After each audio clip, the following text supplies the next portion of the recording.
A year ago, the Bourne Braves were seeking their first Cape Cod League championship since 2009. However, the season was filled with many ups and downs.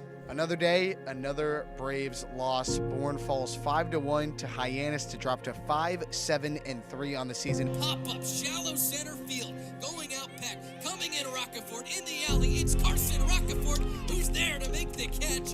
What a finish is the Braves win, their third in a row. Throws to first base, that is in time, as that'll do it here from Doran Park.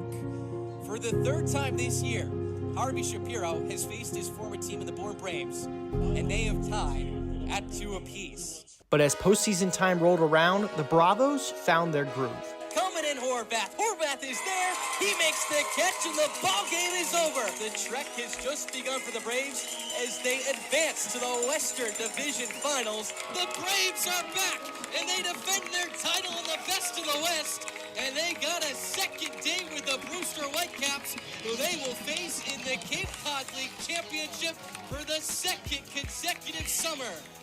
Breaking ball grounded up the middle, stabbed by Cummings, goes to second for one. The toss to first base is in time!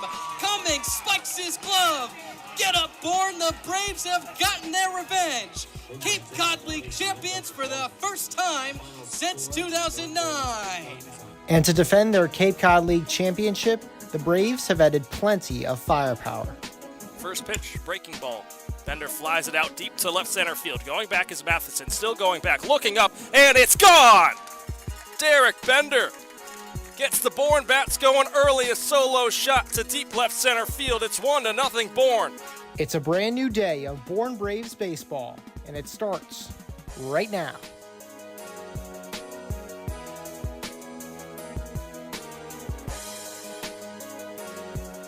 The quest to run it back finally begins. It's the number 1 seeded Cotuit Kettleers playing host to the 4-seeded Bourne Braves here from Lowell Park. It's a new season of Cape League Baseball. It's Game 1 of the West Division semifinal. Good afternoon, everybody. Alongside Matt Scalzo, I'm Cam Manna. And Matt, it's that time. August baseball on the Cape, and for Bourne, it starts here against Cotuit. Yeah, it'll be a very interesting game here, and it's been a great series all regular season long. Bourne took all 3 at Lowell Park. Cotuit took all 3 at Doran Park. It's all been very close games, especially as of late. Early on, it was kind of slug pitcher's duel at Doran Park and blowouts here when it came to Lowell Park. But the last couple games, we've gotten an 8-7 win at Doran Park for Cotuit and a 4-1 game not too long ago here at Lowell Park for Bourne. It had a real playoff feel kind of atmosphere to it just a few days ago, and now you're coming into this one. It should be a really good contest. You got your two top pitchers going at it. Bryce Cunningham for Bourne, Cam Hill for Cotuit. This will be a really entertaining series, and it's a great way to jumpstart it in Game 1. Matt, let's stick with that pitching there. Cam Hill, he's the pitcher of the year here in the Cape League. Bryce Cunningham, also an all-star. Bourne goes with their number 1 guy here. Bryce has been very good for this team. A lot of quality starts. What does he have to do here against a Kettleers lineup that has given Bourne trouble at times? For Bryce, it's just staying true to yourself, sticking with what's worked for you, that have a good command of your fastball, work with that well, and then continue to lean on what else has been working for you. You got good off speed as well, staying in counts. I think the biggest thing that for Bourne that we've seen cause issues for pitchers is, things kind of spiral. 1 ball leads to 2, leads to 3, and before it's a 4-pitch walk. For Bryce, it's just staying true to yourself, sticking with what works. You stick to your fastball. You've gone about 5 innings or so, and it all starts really for him when he's got good command of that fastball, high strikeout pitcher. You just don't want to leave something up because there's hitters up and down this Cotuit order that's going to jump, and really you get off to a hot start when you face Cole Matheson and Sean Keys back-to-back. You get through those 2, you should be in a pretty good spot. It all starts here from Lowell Park. Game number 1 of the West semifinal. There's so much more to break down before first pitch, so we'll set it off to Before the Bravos with Allie Navarrete and Mojo Hill to break down Cotuit and Bourne here in Game 1. Allie, take it away. Thank you, Cam. Excited to be back at Lowell Park for the first postseason edition of Before the Bravos, like you just said. And big one here today, obviously. Everyone's a big one from now on, Mojo. Braves have a real opportunity. The 4 seed taking on the 1 seed Cotuit. But as we've liked to say over the past couple days, new season starts today, so that doesn't really matter. Yeah, playoff baseball, there's nothing better. came a little earlier this year in August. October usually the month known for playoff baseball, but we've got some early playoff baseball here in Cape Cod.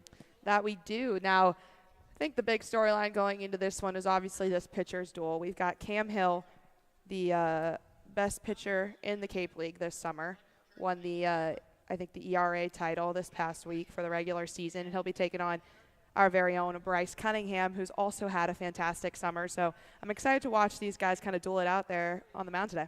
Yeah, I think Cam Hill is honestly a lot more beatable than some people might think. You have the really low ERA, but there's some things that you can look towards. One is that he had a rough year at school. His stats at school were not good. Obviously, it's a different environment here, different bats, but and he also doesn't go deep. He hasn't gone more than 4 innings very often. He's really more of a reliever type that they've kind of stretched out just a little bit, but he's not a guy who's going to go 6-7 innings into the game. And I just think he's beatable. He has about a walk every other inning on the year, which so that's something they've done that before where they've just worked counts, really tried to grind in the pitchers, like when they faced Brody Brecht back early in the summer.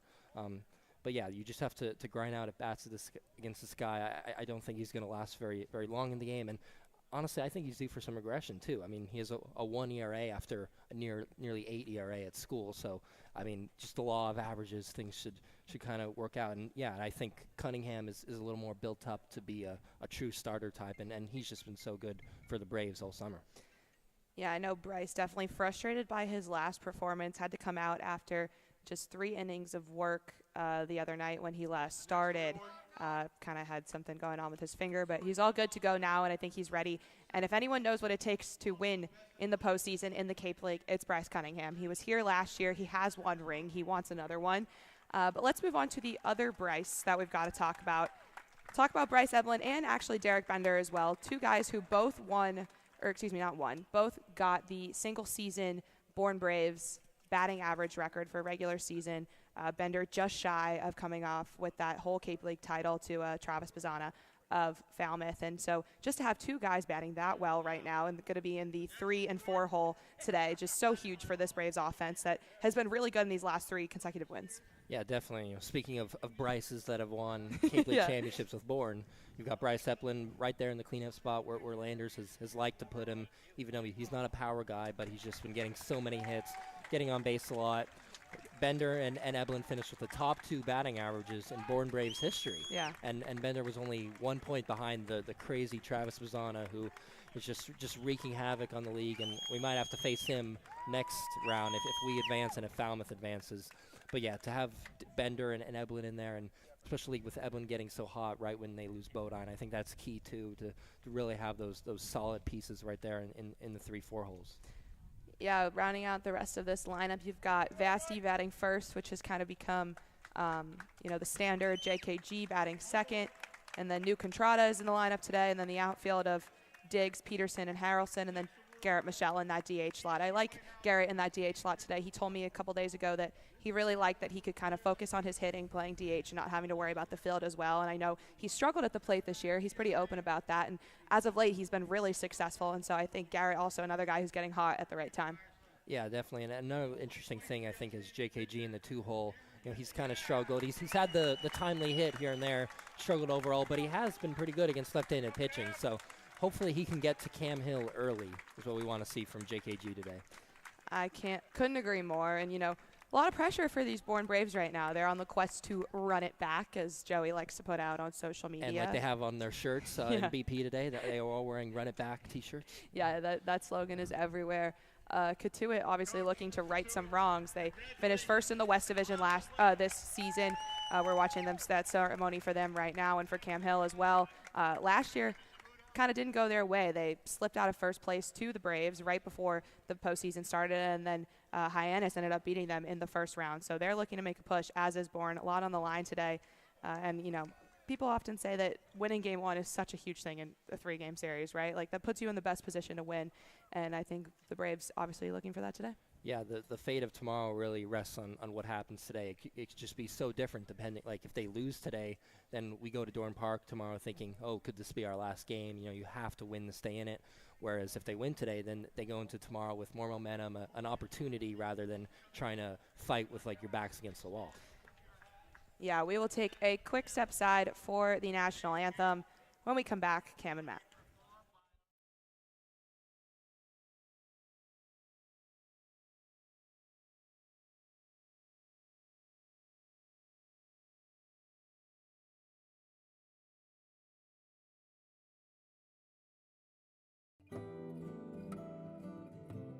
Commercial Electric Solutions, Cape Cod's most valued and professional electric subcontractor who has been providing exceptional services to both commercial and residential customers for over 10 years.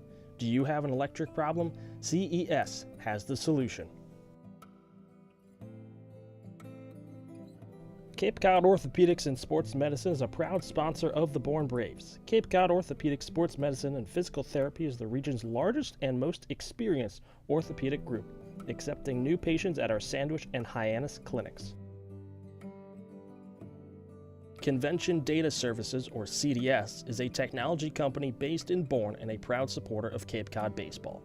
Since 1986, CDS has been delivering customized solutions to the global trade show industry. Keep up with CDS on their website at cdsreg.com and follow them on Facebook and LinkedIn.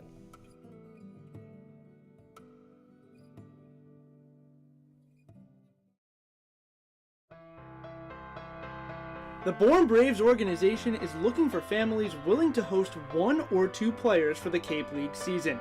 It generally runs from the first week in June to early August, and the bond between many host families and their players extend beyond the summer and form lifelong friendships. If you are interested in learning more about this opportunity, visit bournebraves.org. Braves fans living on the Cape far from Doran Park? Too far of a drive to make the trip west on any given night? Well, don't worry, because the Braves are coming to you. The Bravos' full slate of games includes trips to all East destinations, including Orleans, Chatham, Brewster, Harwich, and Yarmouth, as well as West Division road trips to Cotuit, Hyannis, down south to Falmouth, and off Cape to Wareham. So wherever you are located on Cape Cod, the Braves will be in your area in our can't-miss family fun activity. To see the Bravos' full schedule, head over to our website, bournebraves.org, and come join the fun.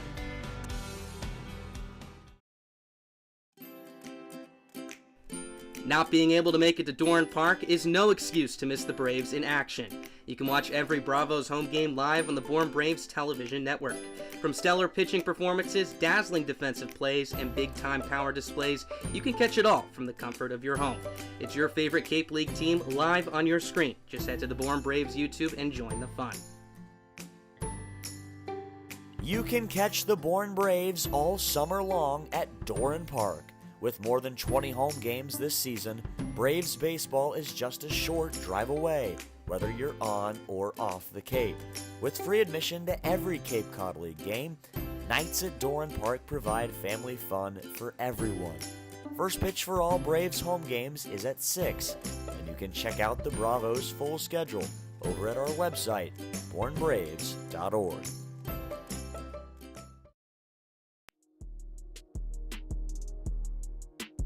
Let's get back out to the ballpark. It's time for First Pitch with Cam Manna and Matt Scalzo.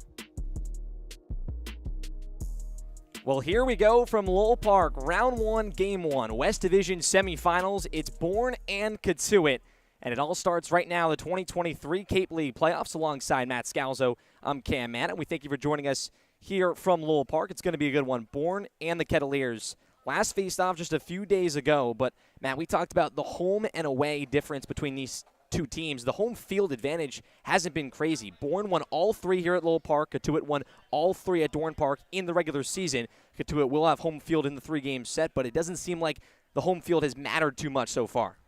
Yeah, it really hasn't mattered at all this season. Bourne's had a lot of comfortability coming into Lowell Park. Their top 2 offensive outputs have come here against the Kettleers, and it'll get a lot tougher today. You're facing the top pitcher in the league. He was just awarded with the award for being the top pitcher in Cam Hill. Hold a 1.09 ERA this past summer. High velocity left-hander. It really works out well against this Bourne order where you face lefties in Vastine, Eblin, Diggs, and Michelle. It's a lot more righty-oriented and probably a situational thing here from Scott Landers. You don't want to put too many lefties against the hard-throwing Cam Hill. He's got a good fastball, good slider as well. But recipe for success for Bourne has changed in their 2 meetings here at Lowell Park. Got off to that hot start, but then the last meeting was really you just waited till you could get through to that pitching staff. It was a pitcher's duel all the way up until the 7th inning when Cotuit cracked first, and then Bourne answered with 3 in the 8th and another in the 9th. Cam Hill, the 6'6 lefty out of Georgia Tech, on the mound. The best pitcher in the Cape League this summer, and the first Cotuit pitcher to do that since Adam Witt in 2014 out of Nevada. But Cam Hill, 3-0, a 1.09 ERA, 45 strikeouts. That's also number 1 here on Cape Cod. And the lefty, this is the lineup that Bourne brings together here in Game 1 of the West Division semifinals. Jonathan Vastine bats first. He'll play shortstop. Josh Kroeger-Grauer in the 2 spot, his counterpart at second base. Derek Bender in the 3 spot. The number 1 average hitter in Bourne Braves history, he'll do the catching. Bryce Eblin on a 15-game hit streak. He'll bat 4th and play third base. New Contratis in the 5 spot playing first. Kendall Diggs bats 6th and plays right. Sam Peterson, he'll bat 7 and play left. Garrett Michelle, he'll DH and bat 8th. And Gage Harrelson rounds this lineup out. He'll play center field and bat 9th. Bourne in their blue uniforms with the gray pants and the red lettering with those red numbers in Cotuit. The white pinstripes with the maroon lettering and numbers in the blue caps. Cam Hill set on the mound. Beautiful afternoon for baseball on this Friday from Lowell Park. Hill set, Vastine set, and we're underway. A first pitch from Vastine, driven to center field. Wills comes in, he dives, he makes the catch to start off the ball game. First pitch at 3:57, 77 and sunny here from Lowell Park, and out number 1 for Cam Hill. And we'll take a look at your defense for Cotuit. From left to right in the outfield, it's Jeffrey Hurd, Brock Wills, that play in center, and James McCoy in right. And from third to first in the infield, Sean Keys at the hot corner, Trevor Haskins at short, Trotter Harlan at second, Cole Mathis plays first, and Dylan Johnson the battery with Cam Hill. His first pitch to JKG. It's a called strike to the righty. Kroeger-Grauer playing second base. Cam Hill from the windup. Here's the 0-1 delivery. Off speed, a wave and a miss. Kroeger-Grauer out in front. Yeah, for a pitcher like Hill, having a good changeup mixed in as well is such a deadly combination. Sets the 0-2 pitch, goes back to the breaking ball. Not fishing as JKG. Keys at third base is in on the grass. Middle infield back, first baseman and Mathis is back as well. The highlight kick, 1-2 pitch, spiked on the fastball, even at 2 apiece. Kroeger-Grauer batting 190, 7 RBIs and 5 doubles for the infielder out of Rutgers. Hill shakes off the first sign, glove of the belt. Third base side of the rubber. The 2-2 pitch, cut on and miss from JKG. 2 quick outs for the Kettleers. First punch out for Cam Hill. They went back to that changeup. Comes out the same release point for his fastball. And JKG laid off at one time, came back for a second time, and got a swing and a miss. Here's the righty, Derek Bender. Hill's first pitch. It's an off-speed low, 1-0. Bender batted .374. Just .001 off of Travis Bazzana, who won the batting title for Falmouth, but Bender, the all-time average leader in a single season for the Braves. Hill's 1-0 pitch. It's a heater outside at 94, 2-0. 4 home runs, 21 RBIs, and leads the league in stolen bases with 18. Hill sets, fires. Bender a check swing on the off-speed, rolls first base side. Johnson's not going to pick it up, and it's just going to trickle foul. Almost a swinging bunt from Bender. Would have been a close one there, but Johnson plays the smart play, lets it roll foul. Yeah, it was a changeup that's left kind of up in the zone where Bender likes to drive the ball, and just a little hesitant. The grass here on the infield extends all the way to the foul line, so the swinging bunts you got to run out because sometimes they're just going to stay fair. The grass eats it up. Hill looking to work back. Fires in the 2-1 pitch. A swing and a miss from Bender. 2-2 here in favor of Cam Hill. Looking to put the first 3 down here on the top of the first from Lowell Park. Bender back in the box. Hill sets. Agrees with the sign. The 2-2, Bender a pop fly, shallow left field. Hurd coming in, now backpedals back. He'll make the catch for out number 3. A 1-2-3 inning for the pitcher of the year for Cotuit, Cam Hill.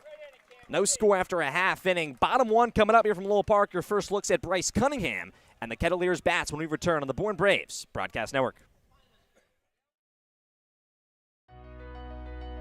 BourneBraves.org, the official website of the Bourne Braves, is your one-stop shop for everything Bravos. From directions to the ballpark, the full game schedule, team information, game recaps, roster news, and more. BourneBraves.org is the place to go for information on your favorite team on the Cape. This is Bourne Braves Baseball on the Bourne Braves Radio Network. You can listen to all 22 Braves regular season contests away from Doran Park here on our YouTube live stream. Can't make it to Chatham? Too worn out for Wareham? Too busy for Brewster? Not to worry, just search the Bourne Braves on YouTube, sit back, relax, and enjoy a summer night listening to your favorite team on the Cape.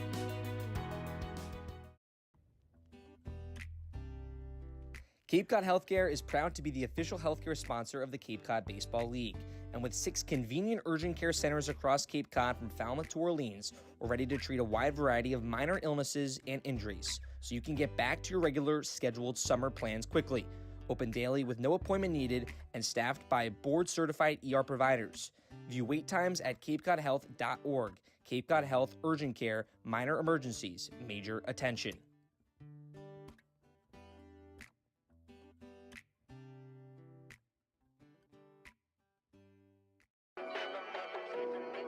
Hey, this is Bryce Cunningham, and you're listening to Bourne Braves Broadcasting Network.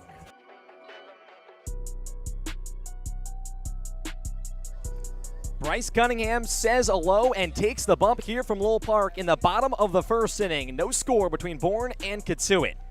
Cunningham, his 6th start this summer, the All-Star, is 1-1 with a 2.38 ERA.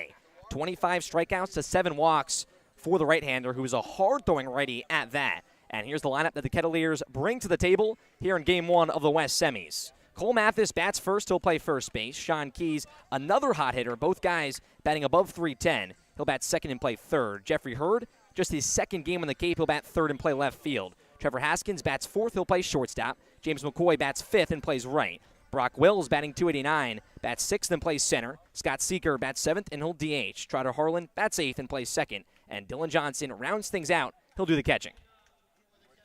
Mathis stepping in here. We talked about him back on Tuesday, the last time these two teams faced off. A .318 hitter. Leads the Cape in RBIs at 42. He'll bat first. He's set in the righty's batter's box. Cunningham from the windup. His first pitch, a fastball at 93, called strike at the knees. From the windup is Cunningham. He'll work from the first base side of the rubber. Here's the 0-1 offering. It's a breaking ball low. Cunningham's last appearance came against YD, 3 innings and 3 earned on July 28th. Fires in the 1-1. It's a fastball just low, 2-1. But Scott Landers gives Cunningham the ball. He's been the trustworthy starter for the Bravos. His 2-1 pitch, Mathis a pop fly, left field in foul territory. Eblin running over at third base. This one will sail out of play. Makes it a 2-2 count.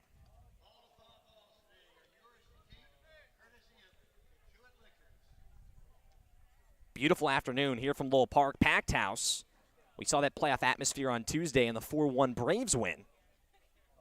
Could expect a similar thing here in this one. Cunningham looking to put the first man down. 2-2 pitch, hard scorcher foul, third base side. Clips off the fence over there by the Cotuit dugout. We'll do the 2-2 again. Choking up is the righty Mathis. Cunningham's pitch, a breaking ball. This one, line foul left field. And Mike Roberts, the manager for Cotuit, was fetching that last ball. He's almost in left field. Some claps for him. He's walking back. Yeah, man, nice barehanded grab on a one-hopper. He's been around the game long enough. I would hope he's still is able to make those kind of plays. The father of Brian Roberts, a 2-time All-Star in the MLB. Cunningham's 2-2. Called strike 3 on the outside corner. Puts down Mathis for the first batter of Cunningham's game when there's one away. And we'll take a look at your Bourne defense. From left to right in the outfield, it's Sam Peterson. Gage Harrelson anchoring in center. Kendall Diggs, he'll play right. And from third to first in the infield, it's Bryce Eblin at the hot corner. Jonathan Vastine plays short, JKG at second. Contreras plays first, and Bender the battery with Cunningham. First pitch to the lefty Sean Keys is also a called strike. Keys batting .385, 4 home runs, 17 RBIs. Here's the 0-1 to him. And it's a 94 heater once again, but this one outside, 1-1. Cunningham loves to work quickly on the bump. Glove at the face. Here's the 1-1 pitch. Breaking ball just low and inside the Keys. Keys at a Bucknell, playing third base here for the Kettleers.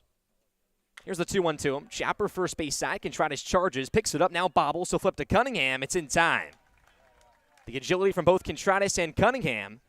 A 3-1 put out for out number 2. Yeah, Cunningham's a great athlete on the mound, too, so those plays, he's really quick to go over to cover to first. And for Contreras, he's, become a new first baseman in this Bourne defensive alignment. Here he's played a lot of third, so those kind of in-between hoppers are something you see a lot at third, so something he's kind of used to. Here's the first pitch of Jeffrey Hurd, the lefty. It's a called strike. First pitch fastballs for Cunningham, 93 there at the knees. Hurd just his second game, went 2 for 4 against Falmouth with a stolen base. Here's the 0-1 pitch. Got on and missed. That one front was Hurd. Quickly 0-2. Cunningham looking to match Cam Hill with a 1-2-3 inning.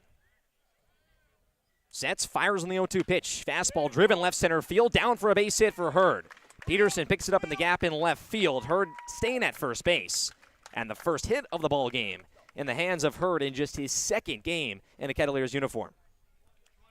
Yeah, Hurd from Sacramento State on his way to Oregon. He's a really strong player. Had 2 great years for the Hornets. Had .292 this past year. Had 12 home runs, 35 RBIs. He played for the Bethesda Big Train, Ali Navarrette's former team, this past summer. He's back at first base on the pickover from Cunningham. Trevor Haskins now the hitter. The shortstop out of Stanford batting .364. 3 home runs and 9 RBIs. Cunningham from the stretch now. Glove of the belt. Here's the first pitch to Haskins. Cut on and missed. First pitch fastballs for Cunningham once again, his bread and butter. 2-step lead for Hurd off first base. As I mentioned, has that stolen base in his last game. Here's the 0-1 pitch, a swing and a miss from Haskins. Back-to-back heaters from Cunningham. Quickly 0-2.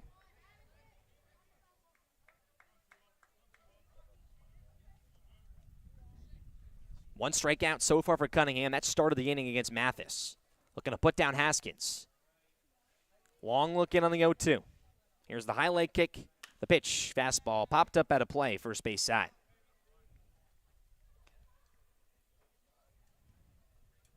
The 7th meeting between these two teams. Faced off 6 times in the regular season. Tied that series 3 apiece. No balls, 2 strikes, 2 away here in the bottom of the first. Haskins the righty chokes up. Cunningham's pitch went up the ladder, strike 3.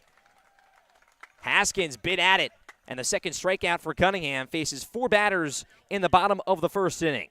1 hit and no runs for the Kettleers. No score after 1 here from Lowell Park. We'll head to the top of the second here on the Bourne Braves Broadcast Network.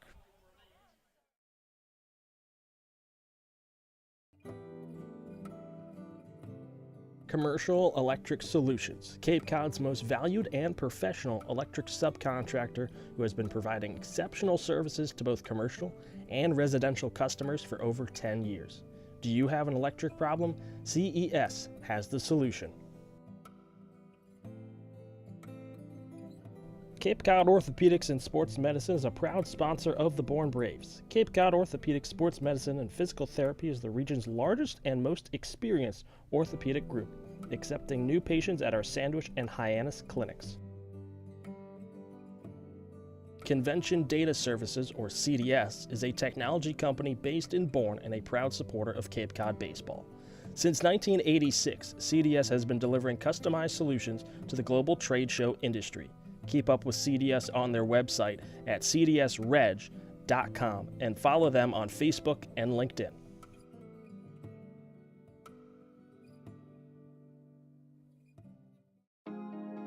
Marty Chevrolet, your dealer for the people, proudly supports the Bourne Braves baseball team. See all our cars and trucks at martychevrolet.com, and go Braves.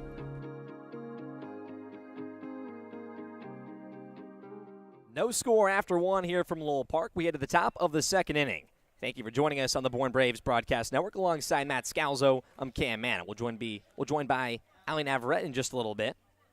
Bryce Eblin in the box here, 4-5-6 for the Bravos. Cam Hill back on the bump for his second inning of work. Here's the first pitch to the lefty Eblin. Breaking ball inside, 1-0. Eblin riding a 15-game hit streak. Could tie the Bourne record with 16 games with hits. Hill's 1-0 pitch. Eblin swing and a miss. Out in front on the off-speed, 1-1. Batting .367, 20 RBIs, and 7 stolen bases for the infielder out of Alabama. Hill back to the windup. Here's the 1-1 pitch. Breaking ball spikes on the plate, 2-1. And Bryce, he's a great fastball hitter. Not surprised to see Hill start him out with 3 breaking balls. Eblin loves to be aggressive when he gets an early fastball, and Hill and Cotuit's clearly seen this scouting report on him. Hill the highlight kick, 2-1 pitch, a swing and a miss from Eblin. One upstairs on the fastball, 94 once again from Hill, makes it 2-2. Contreras and Diggs to follow here in the top of the second inning. 1 hit for Cotuit in that bottom of the first. Hill's 2-2 pitch went upstairs once again. Eblin not biting this time. Works it full.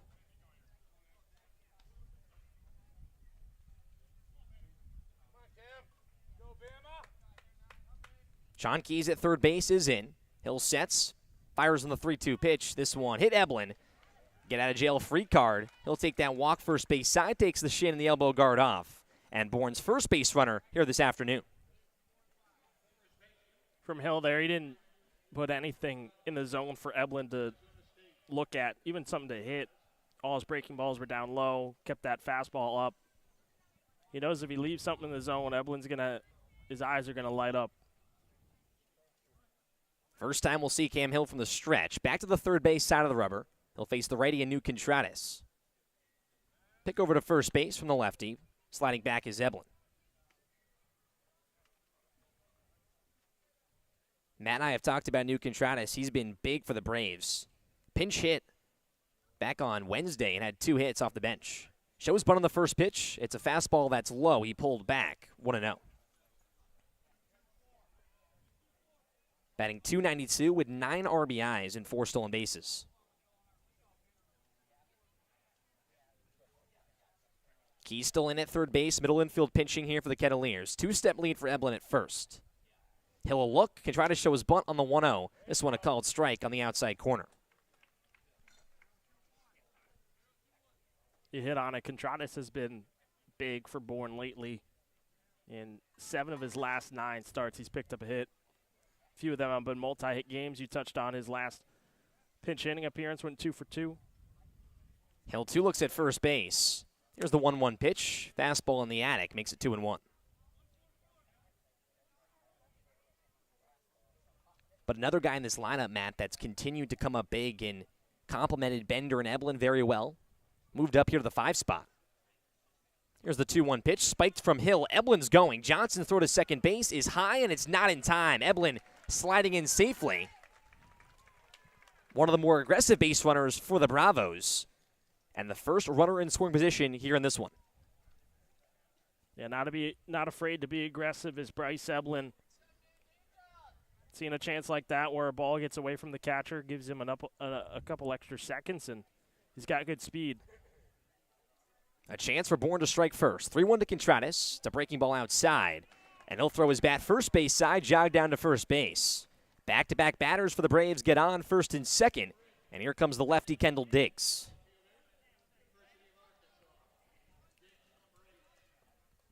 This is a big spot here early in this game. Bourne wants to be able to jump ahead early, and Diggs is someone that's done his job lately.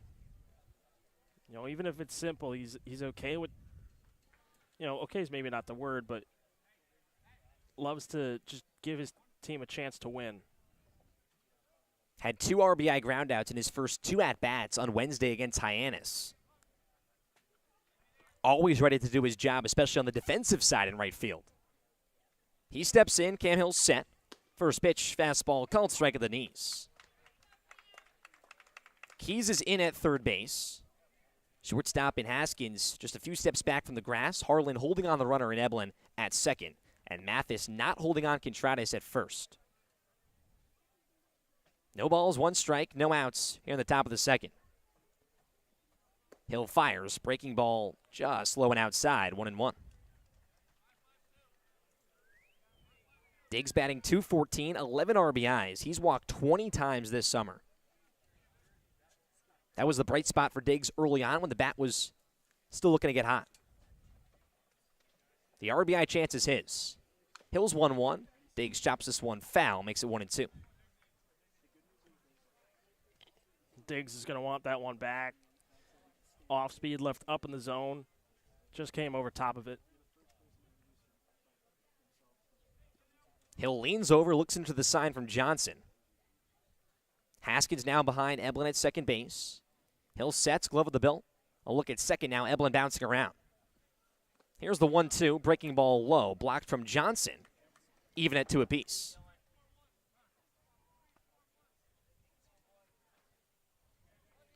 Big spot here for the Braves early. Back on Tuesday, it was Cotuit who struck first. In the 7th inning, Bourne came back with 3 of their own. Diggs stands back in, back of the lefty's batter's box. 2 balls, 2 strikes. Here's Hill's pitch, wave and a miss. Went to the breaking ball, Diggs out in front. Second strikeout for Cam Hill, and 1 away in the top of the second. Yeah, he went to that big slider. Starts away from the hitter and just keeps going. Diggs was visibly upset when he went back to the dugout. He tried to hesitate. He tried to hold back on that swing. Kind of decelerated through the zone because he knew he wanted to hold back. Here's the righty Sam Peterson. Hill back to the stretch. 2 looks at Eblin at second base, still bouncing around. First pitch, breaking ball, called strike at the letters. Hill mixing up his pitches. He's gone first pitch fastball a lot of that first inning. Now we're showing some of that off-speed confidence. Peterson batting .268, 8 RBIs, had a home run here at Lowell Park. Hill sets, highlight kick, 0-1 pitch, a swing and a miss from Peterson. Upstairs once again on the fastball at 92 from Hill, 0-2.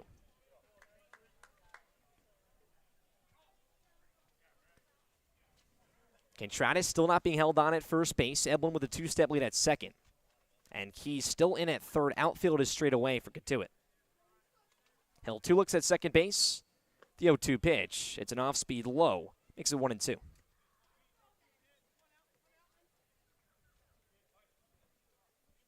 Kettleers, President Cup winners, clinched the first place spot in the West for the first time since 2012 this summer on the Cape. Cam Hill in a jam here. 1-2 to Peterson. This one foul tipped, not squeezed from Johnson. We'll do it again.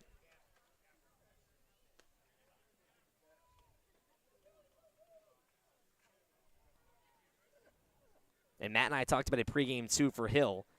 The pitcher of the year here on the Cape, but a guy that at sometimes is more of an opener. Matt says a tone setter. Another great way to put it. Only 5 innings in his last 2 starts combined. Looks at Eblin at second once again. Gives him a third look. Eblin bouncing around.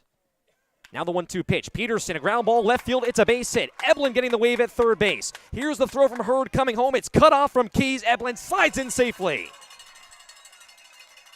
Bourne strikes first here in Game 1 of the West Semis. 1-0 in the top of the second. That's a great piece of hitting from Peterson. He waited on that breaking ball, just left up on the outer part of the plate. Great for a righty hitter to just get his hands around and pull it through that 5-6 hole. It's been a little while since Sam's picked up an RBI, and first one since the 26th of July against Cotuit back at Dorn Park. So for him to get going is huge. First pitch to the lefty Garrett Michelle is upstairs. 9th RBI for Peterson. He stands on first. Contreras on second. Eblin got the wave at third and slid in to give Bourne the lead. Lefty on lefty matchup. He'll look at second. 1-0 to Michelle. A check swing, blooped out to left field. It's a base hit. Hurd charging in. Contreras getting the wave. Hurd loses the baseball. Contreras will waltz in and score. Here comes Peterson. He's getting the wave. The ball is at the wall. He's in there safely. Michelle blooping a ball into left field. The Bravos in front 3-0.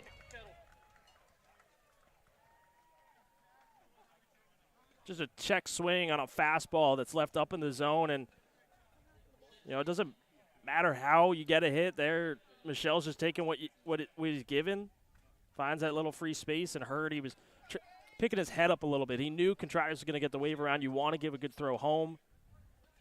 Ball just gets away from him. He doesn't see it cleanly.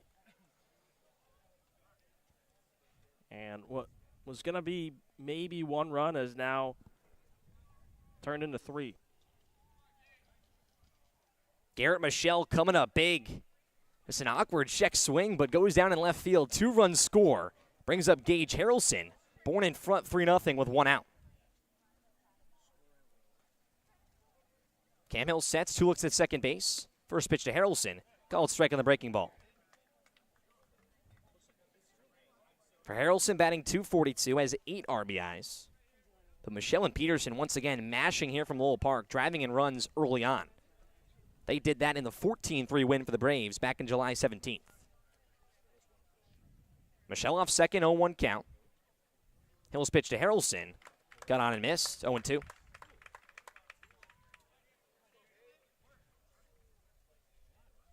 The only out is Kendall Diggs on the strikeout. 2 batters each in between have gotten on. Hill sets, 0-2 to Harrelson. It's low.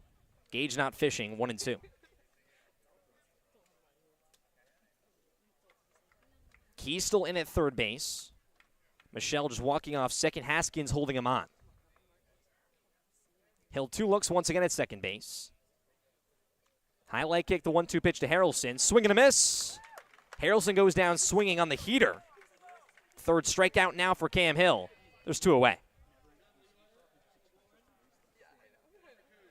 Hill stayed inside to Harrelson. Lefty on lefty. Like to work more inside than outside. Brings up the top of the order in Jonathan Vastine. Vastine first pitch swinging to start the game. First pitch to him. It's upstairs in the fastball, 1-0. Peterson, Contreras, and Eblin have all scored. Michelle on second base. He would be that 4th run. Hill's 1-0 pitch. Vastine a drive to deep center field. Will's going back towards the warning track. Going all the way towards the wall. Makes the catch in the shadow of the wall to end the inning. But Bourne coming up big. 3 runs in the top half of this second inning. And Garrett Michelle, one of those big runs. And he had a pretty interesting off day. We now have more with Allie Navarrete. Thank you, Cam, that he did. Garrett and another one of our Bravos, Dalton Pence, probably had the best off day of anybody, if I had to say so myself. Their host family took them skydiving yesterday, and I know Garrett was pretty nervous to do so. He told me he thought maybe he was going to freak out up in the air there on the platform, but he said once he got up there, he was just so excited. He had so much fun. He told me he would skydive every day if he could. Obviously, we don't want him doing that because he needs to be here doing things like that he just did for the Braves. So him and Dalton had a really good time. I know they had a lot of fun, and those vibes certainly carrying over here as we get things started at Lowell Park. We thank you, Allie. The vibes are high. Garrett Michelle is excited. One thing is for sure, that I will never be jumping out of a plane, but Michelle obviously excited and a good start to his game here from Lowell Park. 3-0 Bourne, bottom 2 coming up when we return on the Bourne Braves Broadcast Network.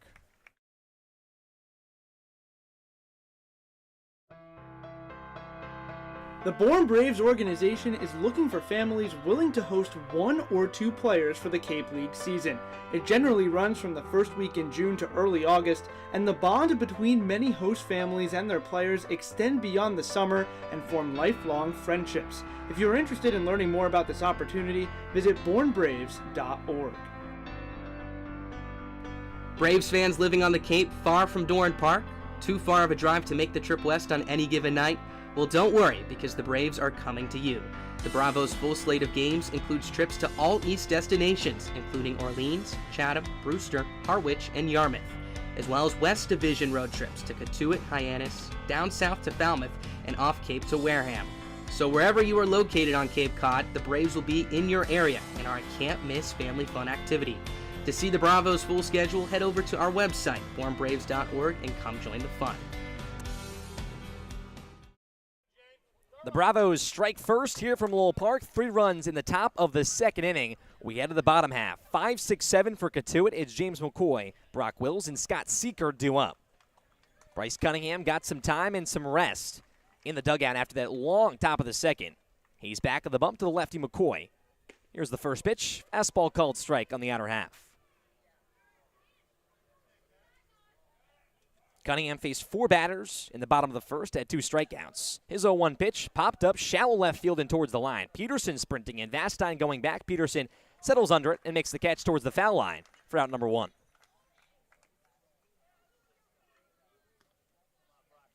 Matt, we can go back to that conversation about Allie talking about skydiving. I want to get your thoughts on heights and planes and all that jazz. I like planes. Heights, it's kind of up and down for me. Some moments are good, some moments are bad. I don't think I could do them together. Skydiving might be a little too far out of my comfort zone. The lefty Brock Wills steps in. Cunningham's first pitch, breaking ball called strike. He's been a machine so far on first pitch strikes. There's some moments, though, that it looks really cool. Like you see those people jump into football stadiums. 0-1. Wills clips it back in foul 0-2. Like during national anthems, that's really cool. I think that's one of those moments where, like, oh, that'd be super cool. But then I think once you get up there, it's like tough to do. Yeah. You'd really just have to let it all go. Here's the 0-2 pitch. Breaking ball outside from Cunningham makes it 1-2. I'm just not a big fan of heights, and something about my stomach just does not sit well being that high up. Even 10 feet in the air. 1-2 pitch. Cunningham misses on the fastball to Wills. Makes it 2-2. You don't like that adrenaline kind of feeling? I love adrenaline, but it's a different kind of feeling. It's almost a twist, and oh, man, I don't even want to talk about it.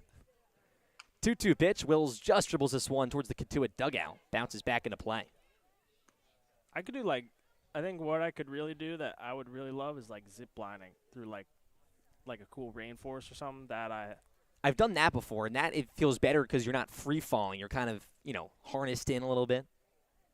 2-2 once again. Wills a blooper to left field. Eblin going back. Peterson coming in. Eblin dives. It drops fair.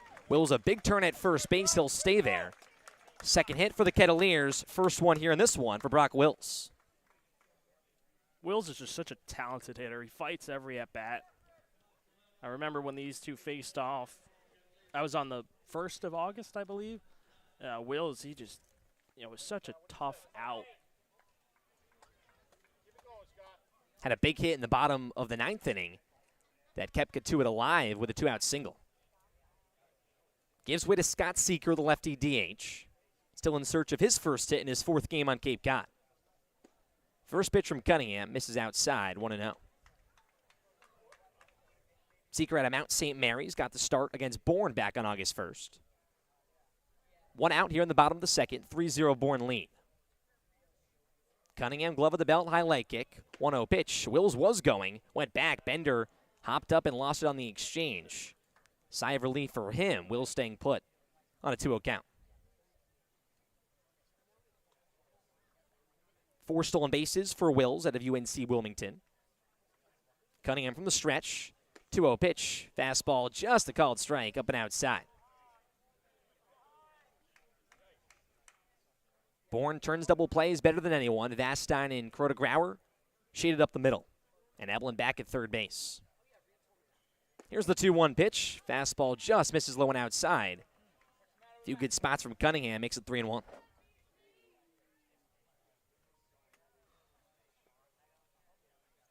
Cotuit looking for back-to-back base runners for the first time in this one. 3 balls, 1 strike. Cunningham a deep breath. The pitch, breaking ball inside, ball 4. Seeker gets on. 1 away, first and second for the Kettleers, and the tying run comes to the plate. It's the second baseman, Trotter Harlan.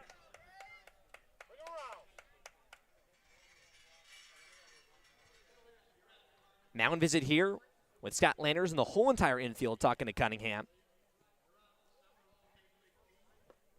We've seen Cunningham on his summer. When you look at his starts in the innings he's gone, it was that one tough one against YD, but Matt Cunningham's been a guy consistently at 5 to 6 innings. Yeah, he's been outstanding for Bourne this season. An all-star pitcher. That YD start, yeah, it wasn't exactly great for him. And that game all around for Bourne wasn't good. But everything else for Bryce has been outstanding. Exactly who you want to have on the mound. Landers walks back to the first base dugout. Infield back to normal depth. Middle infield still pinching. Harlan the ready steps in first and second. And a balk called, it looks like, here from Cunningham. Trying to come set here. Lost his footing. Both runners advance. Secret out of second. Wills to third. And a prime spot here for the Kettleers. That's a spot there for Bryce where he's got to dig deep here. Bear down. Cunningham, first pitch to Harlan. A swing and a miss. Went back to his bread and butter on the fastball, 94. Harlan batting .235, 3 RBIs. Cunningham fires in the 0-1. Wave and a miss. Same pitch, same result. 0-2. Cunningham now from the first base side of the rubber is going to the windup with second and third. A long look in. The 0-2 pitch. Called strike 3 at the knees. What a spot from Cunningham. His third strikeout. There's 2 away. That's one heck of a way to bounce back if you're Bryce Cunningham. A couple runners get on, and then that box called. Say good morning, good afternoon, and good night. Just 3 pitches. Here's Dylan Johnson, the catcher. First pitch. This one's just outside from Cunningham.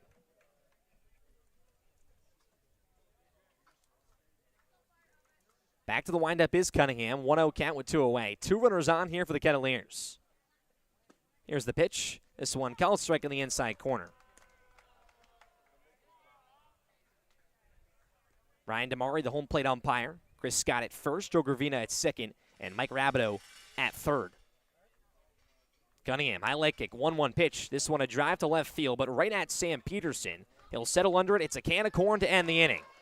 The Bravos keep it where it is. 1 hit and 2 base runners stranded for the Kettleers in the bottom of the second inning. And after 2, here from Lowell Park, it's a 3-0 Bourne lead on the Bourne Braves Broadcast Network. BourneBraves.org, the official website of the Bourne Braves, is your one-stop shop for everything Bravos.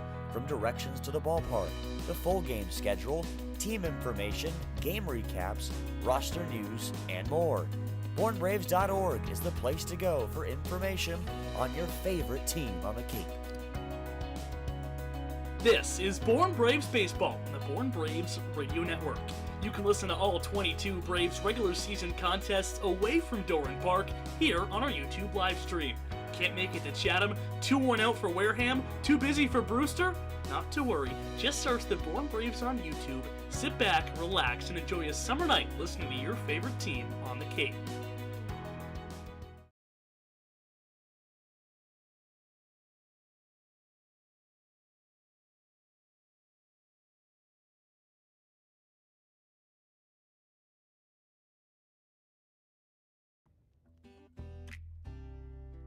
Cape Cod Healthcare is proud to be the official healthcare sponsor of the Cape Cod Baseball League. And with 6 convenient urgent care centers across Cape Cod from Falmouth to Orleans, we're ready to treat a wide variety of minor illnesses and injuries, so you can get back to your regular scheduled summer plans quickly. Open daily with no appointment needed and staffed by board-certified ER providers. View wait times at capecodhealth.org. Cape Cod Health Urgent Care, minor emergencies, major attention.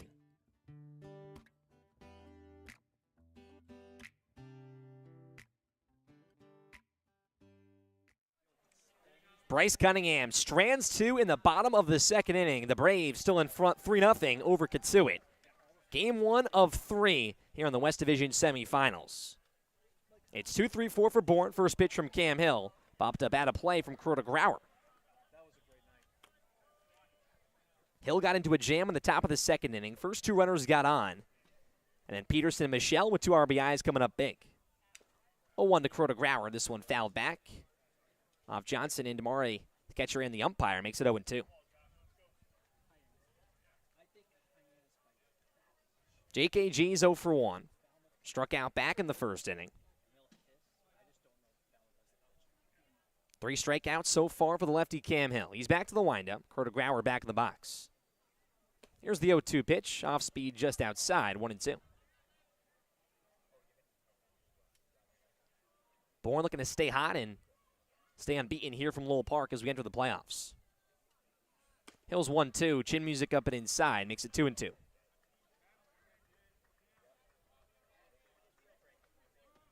But Cotuit's been the team since 2010. Mike Roberts, the legendary manager for the Kettleers, championship titles in 2010, 2013, and latest back in 2019 for the Kettleers. Knows this spot well, but Scott Landers has been successful in 1 year. 2-2 pitch from Hill. It's low and inside, full count.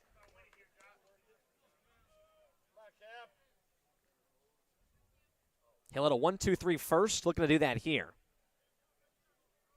3 balls, 2 strikes from the windup. The pitch, fastball clip back. Carter Grauer giving everything he has, staying alive, almost falling down.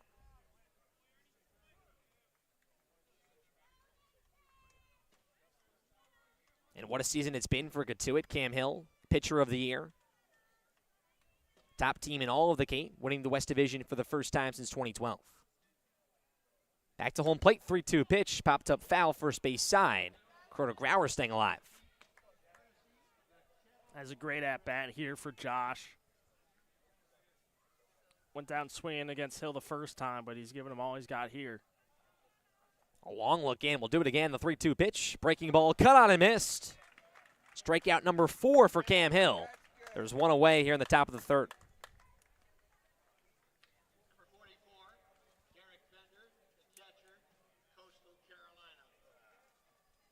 Derek Bender now steps in with 1 out. Also 0 for 1, a part of that 1-2-3 inning.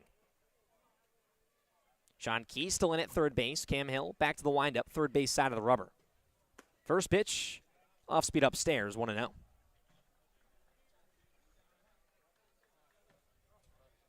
Bender's season, .374 hitter, still in search of his first hit here this afternoon. 1-0 pitch. This one's low and outside, 2-0. If you're just joining us on the Bourne Braves Broadcast Network, 3-0 Bravos. 1 out here in the top of the third. Bender's fouling off this 2-0 pitch from Hill, makes it 2-1.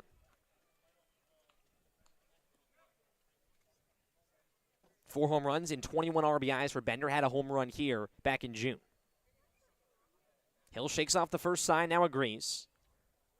The 2-1 pitch way upstairs. Back to the off speed, not on top, 3-1.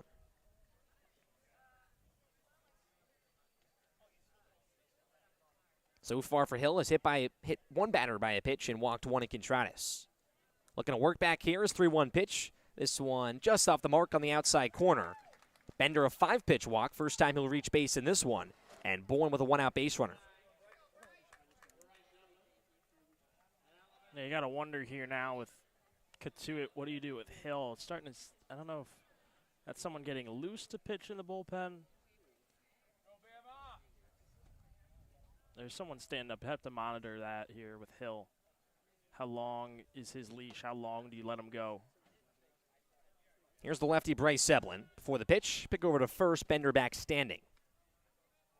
It was Eblin who started that rally in the second, was hit by a pitch on a 3-2 count. Headed down to first base, ended up scoring on the Sam Peterson RBI single. Hill sets, first pitch, breaking ball at the knee is a called strike. Such a big game here, obviously, for the Braves, but for Eblin, too. Chasing history with 16 consecutive games with hits. 15 straight hits at the moment for Eblin. No balls, 1 strike. Hill sets, fires. Eblin pops this one up. High in the infield behind home plate. This one drops foul. Johnson, the catcher, did not see it. Not too much airtime there from Eblin. A sigh of relief makes it 0-2. Yeah, Johnson got a late jump popping up and stumbled a little bit coming out of his stance. Would have been a tough play. Didn't get that high in the air either. Middle infield pinching here for Cotuit. 2-step lead for Bender off first base. Hill's 0-2. Eblin a drive to right field and deep towards the line. McCoy looking over, and this one's down for a base hit towards the corner. Eblin rounds first base. Bender getting the hold at third. He falls down, he'll stand back up, and he's at the bag. But Bryce Eblin tying history here from Lowell Park. 16 games on his hit streak. Great hit from Bryce. Really turned on that one, and got to look over at third now. Derek Bender, little shaken up. That's a tough hold there from John Topoleski over at third, but it's the right call. That throw came in quick, but he looks to be all right. Had to turn around, just kind of went into a feet-first slide to slow himself down. Here's New Contreras, the ready. Looking for more is the Braves. Hill's first pitch, fastball up and outside, 1-0. But Eblin, his fourth double. And he's just turned it on. Matt and I talked about it. Was a 220 hitter early on. Came into the game batting 367. Now 16 straight games for the Alabama infielder. 1-0 to Contreras. This one dribbles foul, first base side. But for Bender, too, a little bit shaken up. It still looks like on the third base side. Bourne bringing back Evan Sullivan. Played 5 games here in June, so that third catcher now on the roster, much needed for the Braves, just giving Bender and Pinckney days off as the playoffs go on. RBI chance for Contreras. 1-1 pitch. This one foul in the box, makes it 1-2.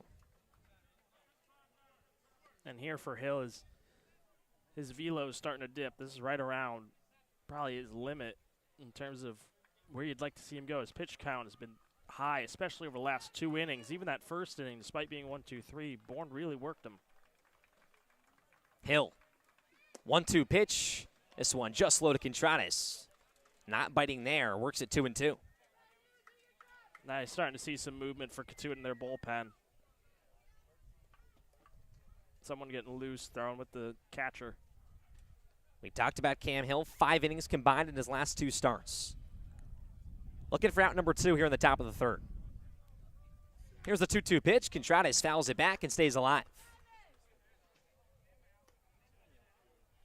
Hill let out a grunt, it felt like, after that pitch. Put everything he had into it. 93. He's digging deep here. He knows this is a big spot. The infield fully in here for the Kettleers. Their toes all on the grass. 2 balls, 2 strikes, 1 away. Hill's pitch, a swing and a miss from Contreras. Hill with the emotions on the mound. 5 strikeouts for the southpaw, and there's 2 away. Great pitch from Hill. Going to that changeup just off the outer part of the plate. Contreras was expecting a fastball, and Hill threw him for a loop. Kendall Diggs now steps in. 2 outs, 2 runners on for Bourne. Hill's first pitch, it's a breaking ball low, 1-0. It was Bender with a 1-out walk, he's on third. It was Eblin following up with a double, he's on second. Infield now back, he's still in at third base for Diggs, who's 0 for 1. Hill the highlight kick, 1-0 pitch, up and inside, Diggs ducking out of the way. 2 balls, no strikes.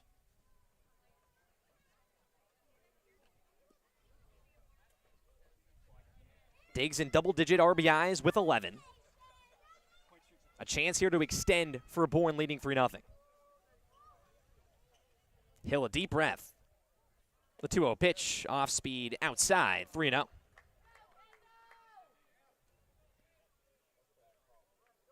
Sam Peterson waits on deck. Picked up his 9th RBI on the RBI single in the second. Few waves of the bat from Diggs. Hill now sets, collects himself. Here's the 3-0 pitch. This one just a called strike on the inside corner. A 3-0 slider there from Cam Hill. Working backwards with his pitches. Big spot here for Cotuit to keep it where it is. Bourne going to stay hot early here from Lowell Park. Here's the 3-1 offering. Outside, ball 4. Second walk of the inning for Cam Hill. Another 5-pitch walk. This time it's Kendall Diggs. Bases now juiced with 2 outs. And here's Sam Peterson. It's a really good job by Diggs in that at-bat. Just staying patient. Got a lot of heavy dose of breaking balls. And that 3-0 was a tough pitch to take, kind of in that gray area. Could have gone either way, and then Hill went back to it a little lower, thinking Diggs might chase, and stayed patient. First pitch to the righty Peterson. It's a fastball up and inside. And now Hill's miles per hour dipping here a little bit. That one at 90 miles per hour has been a lot of the times at 93, 94. That fatigue setting in, but as Matt mentioned, a Kettleers pitcher warming up in their bullpen.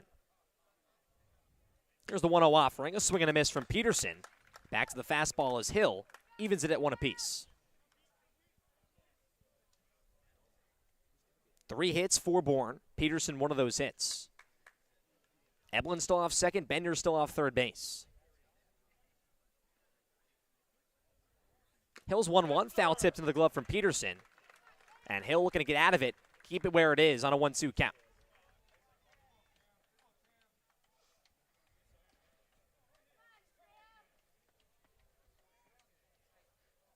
Bases loaded spot here for Hill to work out of. 1 ball, 2 strikes, 2 away.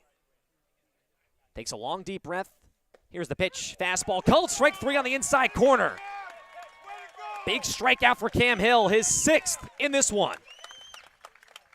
1 hit and Bourne strands 3 here in the top of the 3rd inning. 3-0 Braves will head to the bottom of the 3rd from Lowell Park.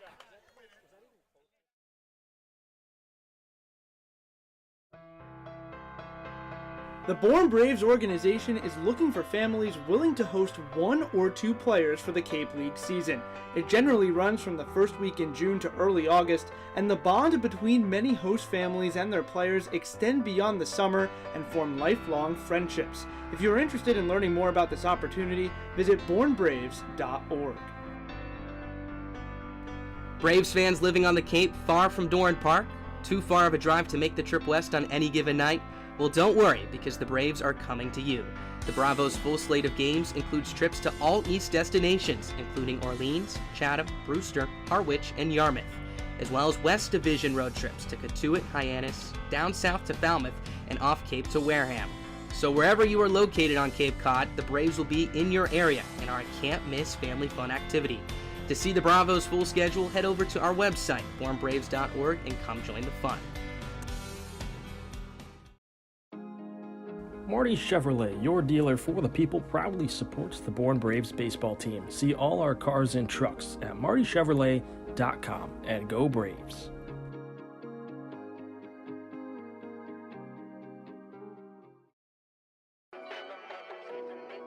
Hey, this is Bryce Cunningham, and you're listening to Bourne Braves Broadcasting Network.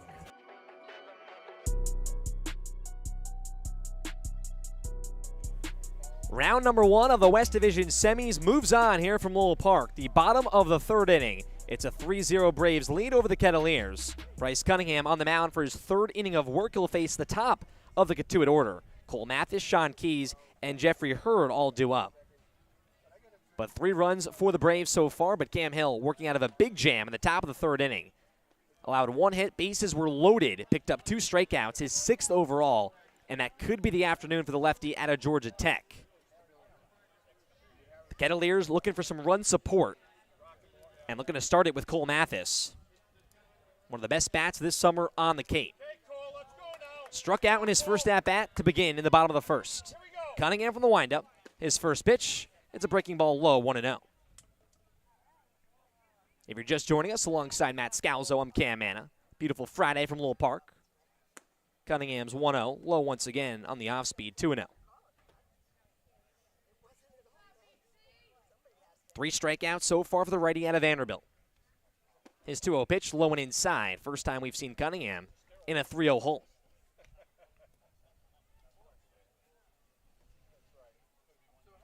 He's back to the windup, first base side of the rubber, glove at his face. Fires in the pitch, fastball, just a called strike on the inside corner. Mathis almost left the box, he'll step back in.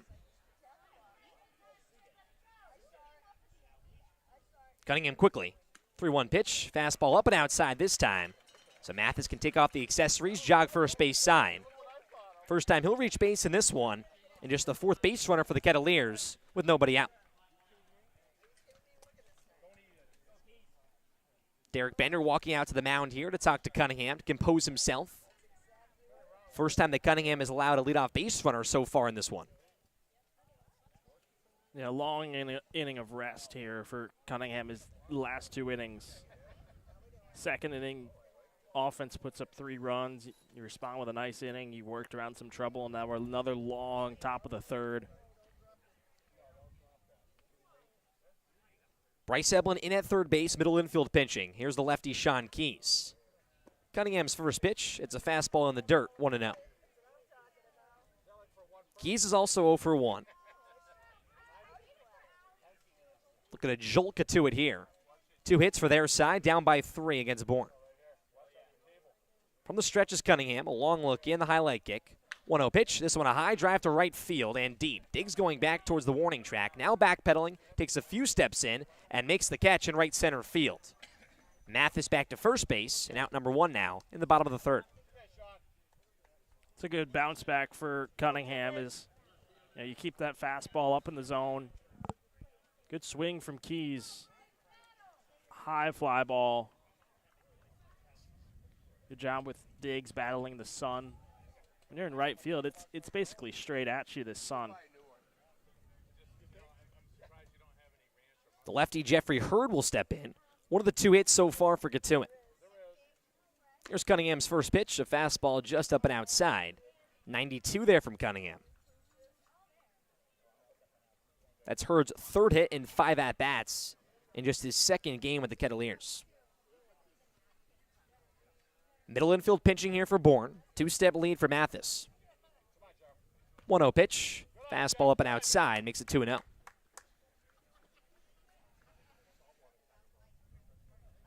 Matt mentioned it earlier on. Hurd transferring from Sacramento State to Oregon. Playing left field here on this one. Has the wide lefty stance. Cunningham sets. 2-0 pitch. Fastball not clipping the outside corner once again. Second time Cunningham goes down 3-0 this inning.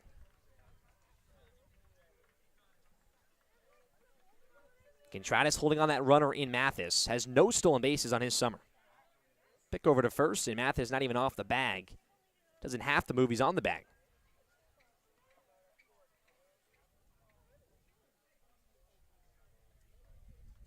Cunningham leans over, now stands tall. Glove of the belt once again. His 3-0 pitch. Fastball called strike on the outside corner. Cunningham looking to work back here. After the walk, put down Keys on the fly ball. In a 3-1 hole to Hurd. Here's the offering, popped up, third base side and out of play. And a chance for Cunningham to work all the way back down 3-0.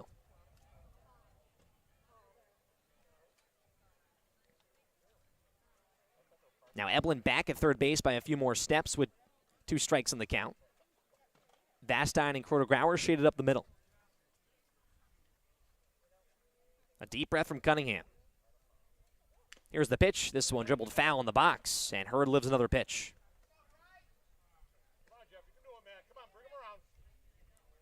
Seventh meeting between these two teams. Bourne has won all of them here at Lowell Park, and Cotuit won all of theirs at Dorn Park. So we wonder, how much does home field advantage matter here in the 3-game set?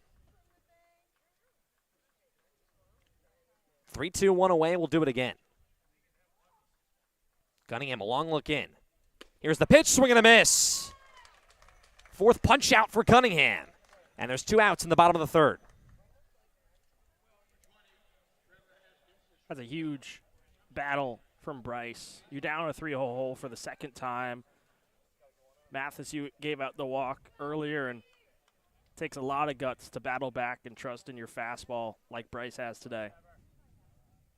Has to get through Trevor Haskins, the 4-hitter. First pitch off speed, called strike at the letters. 3-0 Bourne, 3 hits for the Braves. No runs for Cotuit on 2 hits and 1 error so far.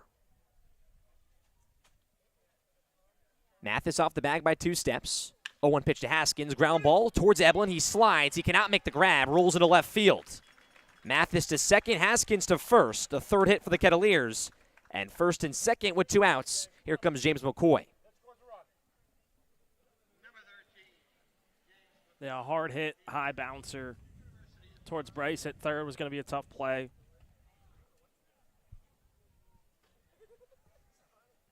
You just got to settle back in here. Tying run at the plate here for the Kettleers and McCoy, who has 1 home run on his summer. Cunningham sets, fires on the first pitch. It's up and outside, 1-0.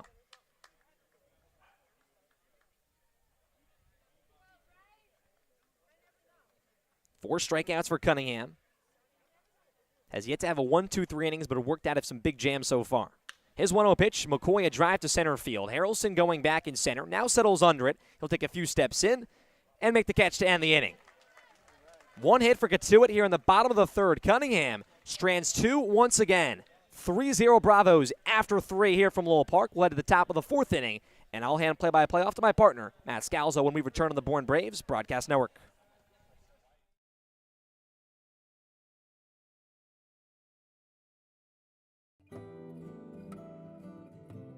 Commercial Electric Solutions, Cape Cod's most valued and professional electric subcontractor who has been providing exceptional services to both commercial and residential customers for over 10 years.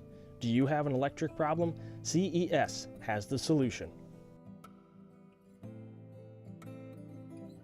Cape Cod Orthopedics and Sports Medicine is a proud sponsor of the Bourne Braves. Cape Cod Orthopedic Sports Medicine and Physical Therapy is the region's largest and most experienced orthopedic group, accepting new patients at our Sandwich and Hyannis clinics.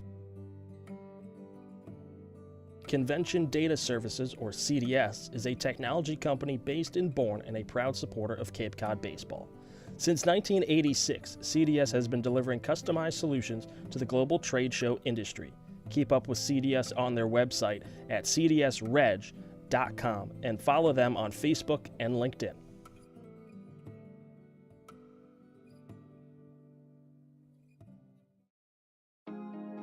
Marty Chevrolet, your dealer for the people, proudly supports the Bourne Braves baseball team. See all our cars and trucks at martychevrolet.com and go Braves.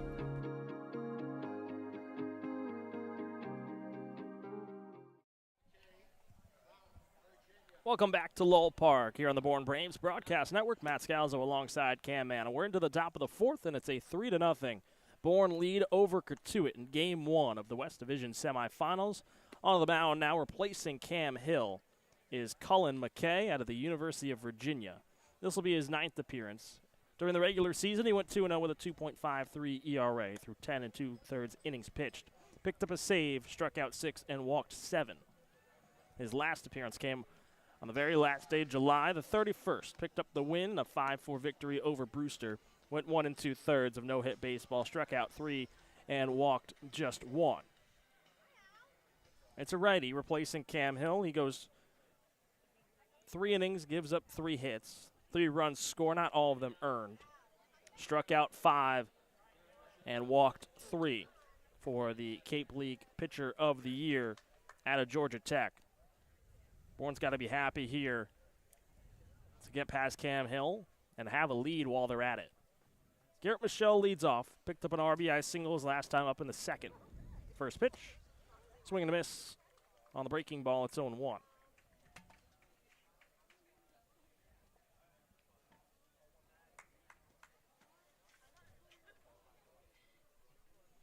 McKay set from the stretch. First base side of the rubber, the 0-1. Michelle pops it up. This will sail out of play. Left field line.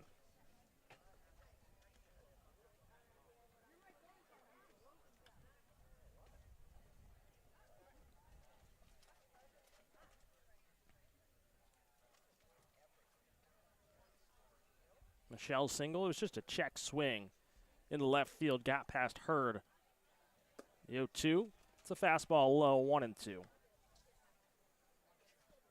Got past Hurd in the left field and went all the way to the wall. Gave Sam Peterson plenty of time to turn and burn around the bases. Went from first to home. 1-2. Called strike 3. Fastball painted inside. That's a first strikeout for Cullen McKay.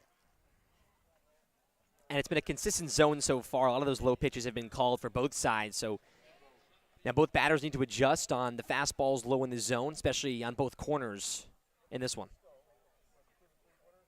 Brings up Gage Harrelson. He struck out swing his first time up.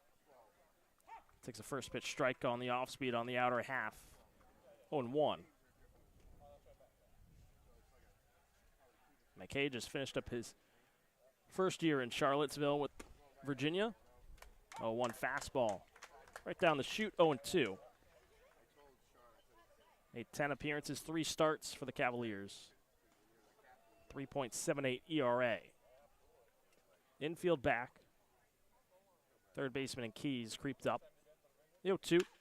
Harrelson, a ground ball, backhanded by Haskins over at short, the long throw, and it's on the money for the second out. Nice play there from Haskins, just a one-hopper on the backhand. Took him a few seconds there to set himself, but it was good. He took his time. Nice strike there across the diamond to get Harrelson. Brings up the top of the order, Jonathan Vastine. He's 0 for 2. Lined out to center and flew out to center.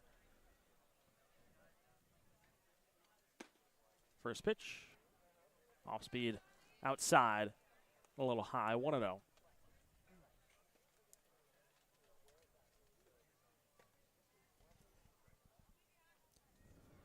From McKay. Fastball's outside. 2-0 now.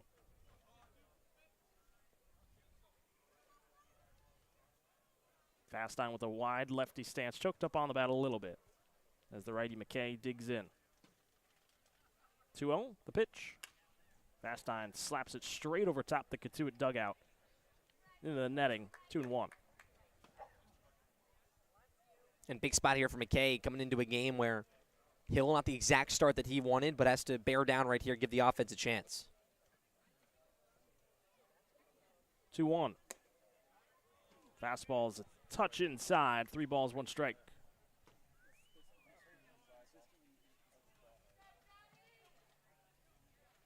Mathis tugging on the line over at first. Harlan has his heels on the outfield grass. The 3-1. Fastball outside. It's a 5-pitch walk. Jonathan Vastine puts a runner on first with 2 away. Nice battle there from Vastine, fouling off a few pitches. Staying alive in the zone, staying confident, and gives way here for Bourne to get a 2-out rally going. Vastine takes his 2-step lead over at first. Mathis holding on to him. First pitch to Kuroda Grauer. Change up outside, 1-0.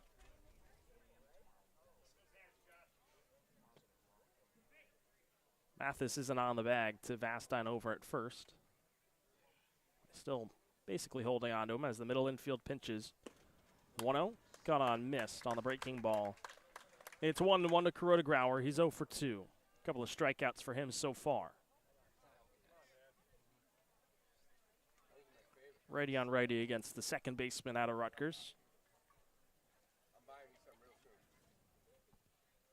McKay, the belt high set. Throws over to first, and Vastine head first dive. He's safe.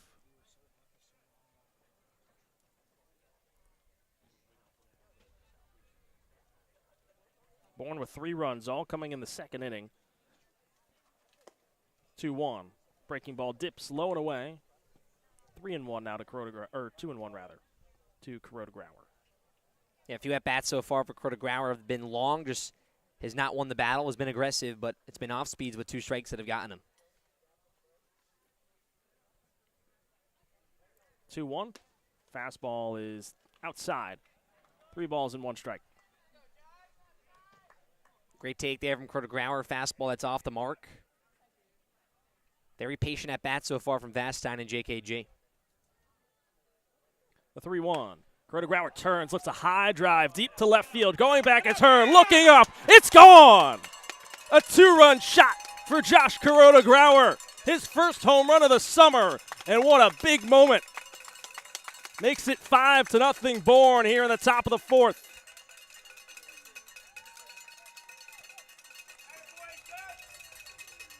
Two strikeouts for JKG, but this time it's an up and inside fastball at 93. Gave that one a ride towards the bullpen. And Bourne continuing right now to find their swings all throughout the order. And as Matt said it, what a way to get your first bomb for Kuroda Grauer. Roberts out of the Cotuit dugout onto the mound. He'll go have a conversation with his entire infield along with the battery of McKay and Johnson. 2-out walk to Vastine, and JKG turns on that inside fastball. Like Cam said, we've seen him barrel some up when it's left inside, and now specifically that double at Harwich. And here we see him turn on this one, and, man, you knew off the bat that was going to get out. And that's the zone for Grauer. That's a great pitch there from McKay, just an up and inside pitch that's painted. But Grauer, what a turn and what a swing. Has struggled of late, batted 190 coming into this game.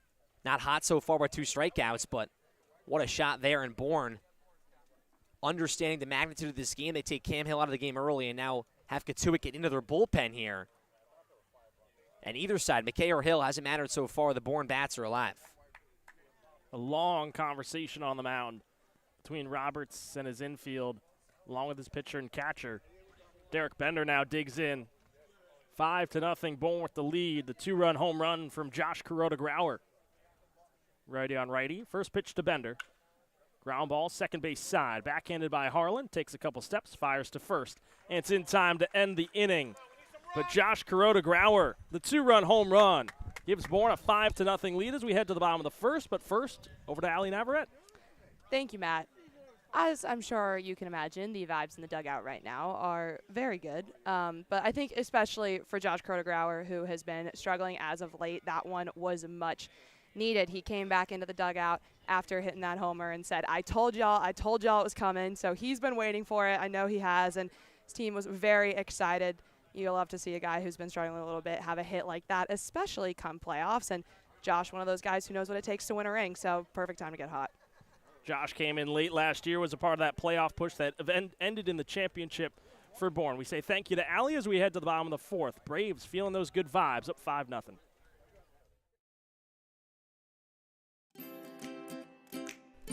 Not being able to make it to Doran Park is no excuse to miss the Braves in action. You can watch every Bravos home game live on the Bourne Braves television network.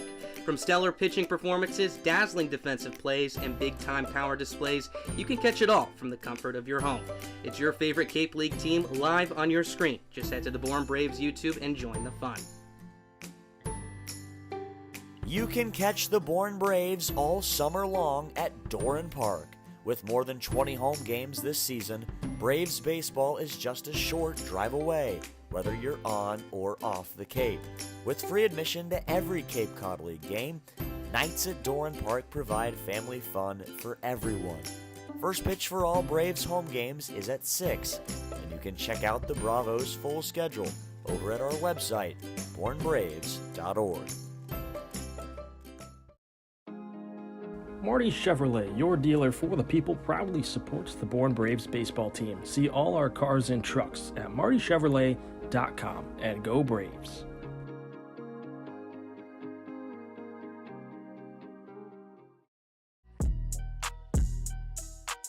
This is JKG. You're listening to the Bourne Braves Broadcast Network.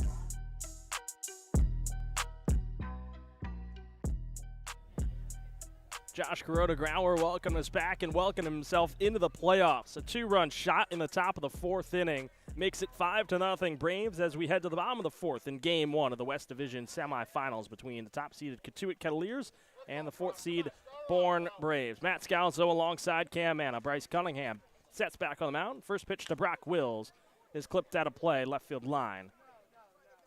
Zone 1 for Cunningham. Comes into his 4th inning of work. He has 4 strikeouts so far. Has ran into a little trouble, but he's stranded. A pair of Cotuit runners last 2 innings. 0-1 fastballs outside. 1-1. And he's been poised on the mound right now. A lot of big pitches. Has worked back down 3-0. It's a lot of his pitches working so far. 1-1. Fastball right down the gut. 1-2. And the miles per hour on the fastball haven't dipped too much for Cunningham. We've seen him around between 92 and 94. That's where he's still sitting. 1-2. Wills chops one second base side. Grauer gloves it, tosses it to first, and it's in time for the first out. Getting it done offensively and now defensively for Josh Grauer. First pitch outs for Cunningham outside of that 3rd inning has put the first batter down every single time. But even after putting that first runner on in the 3rd, and Mathis has followed up with 2 outs, so has not been able to get Cotuit in a roll and be consistent with guys on base. Brings up Scott Seeker. Worked a walk in the 2nd. Righty on lefty. First pitch from Cunningham. It's a fastball outside, 1-0. Seeker, a late addition here for Cotuit, as Cam alluded to in his first at-bat. Still looking for his first hit. Was 0 for 7 coming into today. 1-0. That one straight back at Cunningham, and he makes the catch.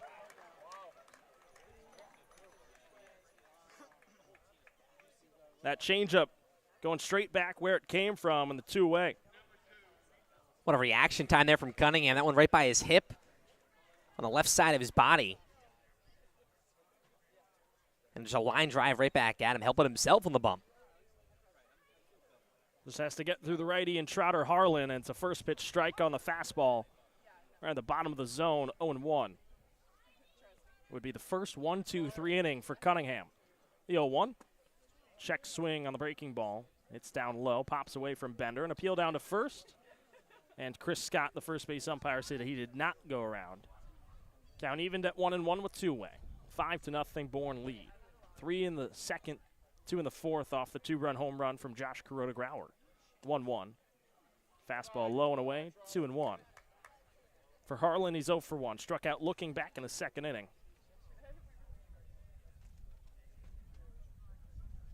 2-1. Harlan rips this, and it will hook foul down the left field line. 2-2. And the mix of pitches for Cunningham, too. That one, a fastball in the inner half, has worked the outer half as well, and the off-speed low. He can really go to anything here on a 2-2 count. The wind-up and the pitch. Fastball low. Full count to Harlan. Dylan Johnson, the catcher, stands on deck. Full count. Here's the pitch. Now this one's chopped. Third base side. It's foul.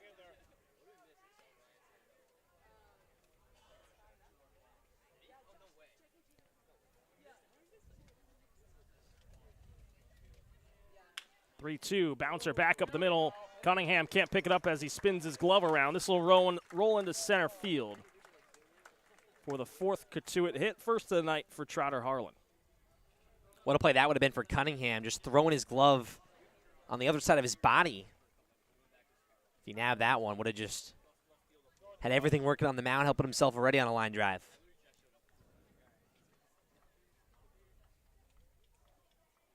So he deals with Harlan over at first. Dylan Johnson digs in, righty on righty. First pitch.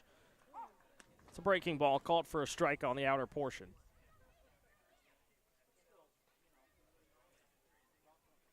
Harlan with a one-step lead over at first. Contrades holds on to him. The 0-1 popped up straight behind home plate. This will go out of play. It's 0-2. And this has been the recipe for Cunningham. Puts one guy on. The second guy has not been able to follow up outside of just one duo in the second. Cunningham sets on the mound. The 0-2. Fastball's outside. 1 ball, 2 strikes. Johnson's 0 for 1. Flew out to left field his first time up. That was in the second inning. Couple of runners on for Cotuit that ended the inning. Standard depth in infield and outfield. No shift on. The 1-2. This one's ripped left field. That'll drop down the line for a base hit. Turning around second on his way to third goes Harlan. Here comes the throw from Peterson. It's cut off. Digging into second is Dylan Johnson. 2-out double puts runners on second and third. Great swing there from Johnson. Up and inside fastball, just turns on it, similar to JKG. This one obviously just a lot less on the line drive. And now a prime spot here for the Kettleers, looking to work Cunningham out of the game, and a big RBI chance. And the right guy you want up here in Mathis. Back to the top of the order, and it's their top hitter, Cole Mathis, out of the College of Charleston. 318 average. He deals a first pitch strike from Cunningham on the fastball. It's 0-1. 11 home runs, 42 RBIs for Mathis. 0-1. Breaking ball in the dirt. Blocked by Bender, 1-1. And some weird sounds coming on Lowell Park after the ball.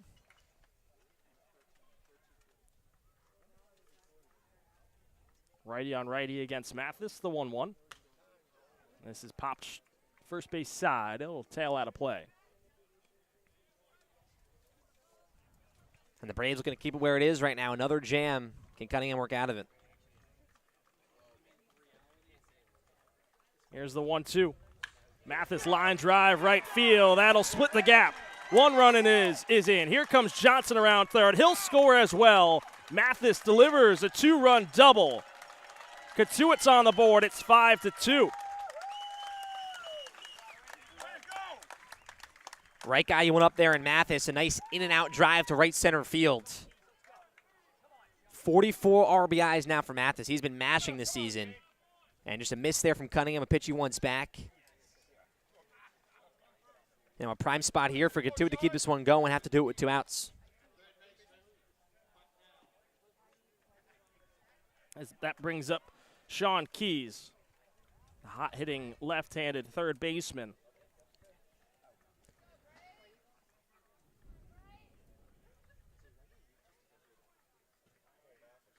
First pitch. It's a breaking ball outside. 1-0.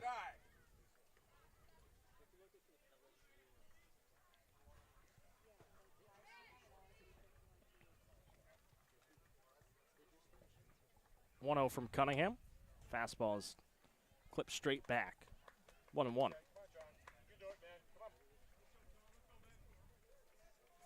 And a big double there for Mathis, but if you're Cunningham, you're looking to just bear down and keep doing what you've been doing. Has gotten through Keys twice already. 1-1. Check swing. Doesn't matter. Called strike right at the knees. 1-2.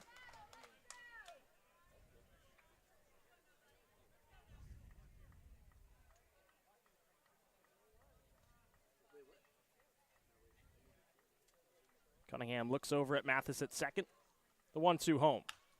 Keys pops it up third base side. It's out of play.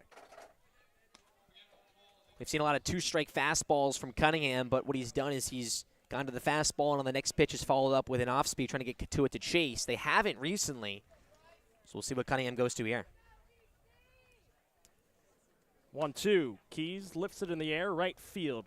Hustling over his digs towards the line. It's out of play.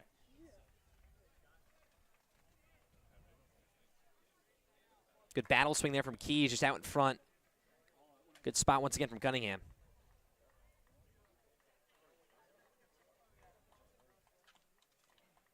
Another 1-2. Cunningham from the stretch. He kicks and deals.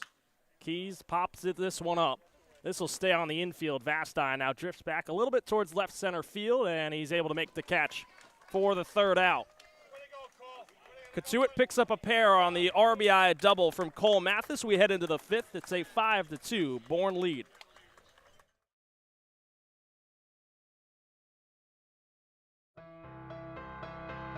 The Bourne Braves organization is looking for families willing to host 1 or 2 players for the Cape League season. It generally runs from the first week in June to early August, and the bond between many host families and their players extend beyond the summer and form lifelong friendships. If you are interested in learning more about this opportunity, visit bournebraves.org. Braves fans living on the Cape far from Doran Park? Too far of a drive to make the trip west on any given night? Well, don't worry, because the Braves are coming to you. The Bravos' full slate of games includes trips to all East destinations, including Orleans, Chatham, Brewster, Harwich, and Yarmouth, as well as West Division road trips to Cotuit, Hyannis, down south to Falmouth, and off Cape to Wareham. So wherever you are located on Cape Cod, the Braves will be in your area and are a can't-miss family fun activity. To see the Bravos' full schedule, head over to our website, bournebraves.org, and come join the fun. Marty Chevrolet, your dealer for the people, proudly supports the Bourne Braves baseball team. See all our cars and trucks at martychevrolet.com, and go Braves.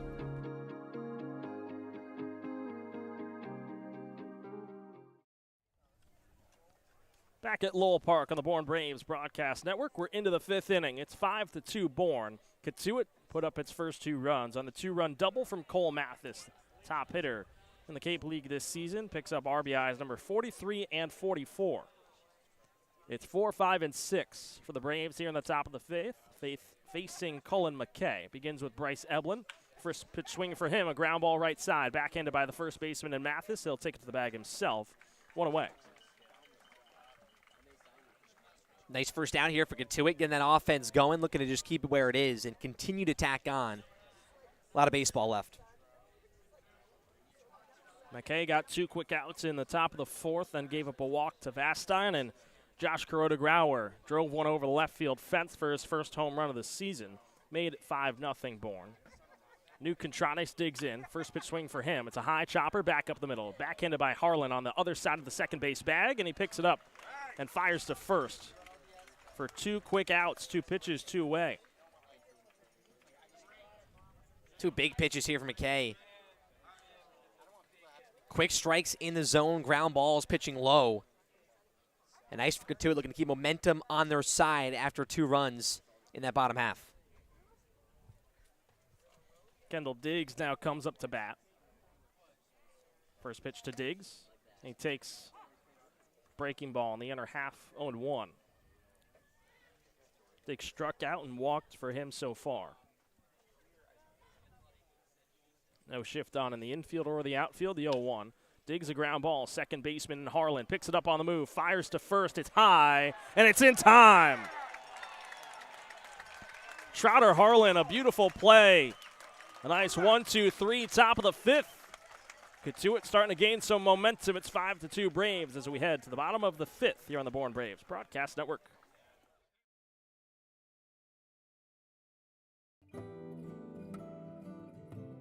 Commercial Electric Solutions, Cape Cod's most valued and professional electric subcontractor who has been providing exceptional services to both commercial and residential customers for over 10 years. Do you have an electric problem? CES has the solution. Cape Cod Orthopedics and Sports Medicine is a proud sponsor of the Bourne Braves. Cape Cod Orthopedic Sports Medicine and Physical Therapy is the region's largest and most experienced orthopedic group, accepting new patients at our Sandwich and Hyannis clinics. Convention Data Services, or CDS, is a technology company based in Bourne and a proud supporter of Cape Cod baseball. Since 1986, CDS has been delivering customized solutions to the global trade show industry. Keep up with CDS on their website at cdsreg.com and follow them on Facebook and LinkedIn.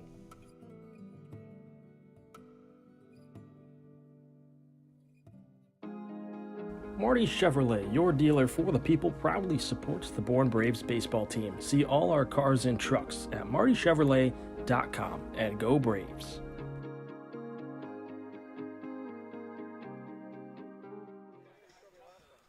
Back at Lowell Park for the bottom of the 5th. Scott Landers sticking with his guns and trusting his right-handed pitcher out of Vanderbilt, Bryce Cunningham, heading back on the mound for his 5th inning of work. Bourne with a 5-2 lead over the Cotuit Kettleers in Game 1 of the Western Division Semifinals. The winner will take on the winner of Hyannis and Falmouth. Game 1 set for 6 p.m. at McKeon Park between the Harbor Hawks and the Commodores. And Cunningham will face 3, 4, and 5 in this Cotuit order. Here in the bottom of the 5th, Jeffrey Hurd, Trevor Haskins, and James McCoy due up to face Cunningham, who gave up a pair of runs in the bottom of the 4th. 2-run double from Cole Mathis brought in Trotter Harlan and Dylan Johnson. Hurd comes in 1 for 2. A single and a strikeout for him so far.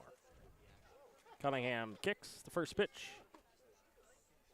There's a changeup just outside, 1-0.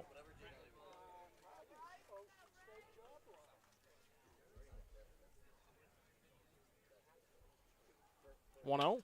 This one's lined left center field. That'll drop in. Peterson cuts it off. Hurd around first, digging on his way to second. Hey, Peterson has trouble. Here's the throw in. He's in safely with a double.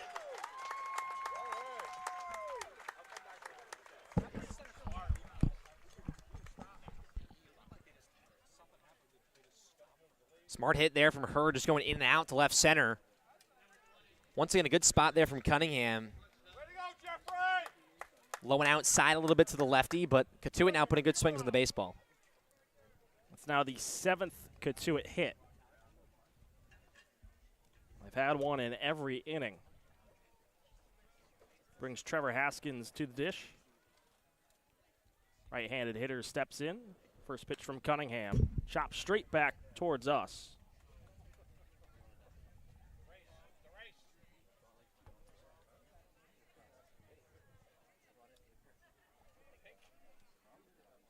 A 1 count. Hurd leads off second. Haskins, he's 1 for 2. 0-1. Changeup is a called strike on the outside corner. It's 0-2.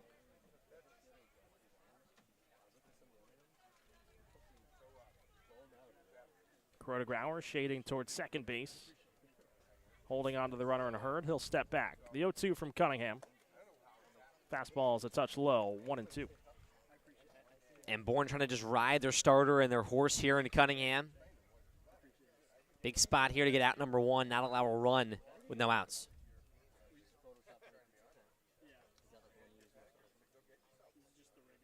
Cunningham looks over at Hurd, the 1-2 home. Fastball is inside, count evened at 2-2. Because if they want to keep Cunningham going, he's got to produce some outs right here after that double from Hurd, and tough spot to get through Haskins.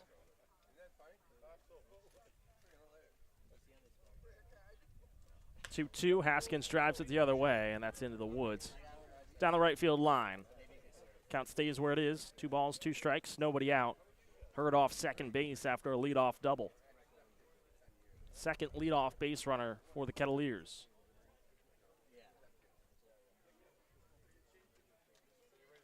Two. Haskins again lifts this out of play. Over top. Bourne dugout on the first base side.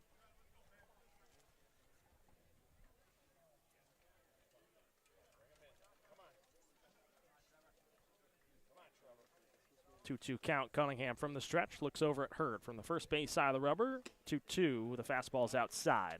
Full count. And that was the 91st pitch there from Cunningham. Has hit the 100 mark once this season. But they're really pushing him here. Big batter to get through.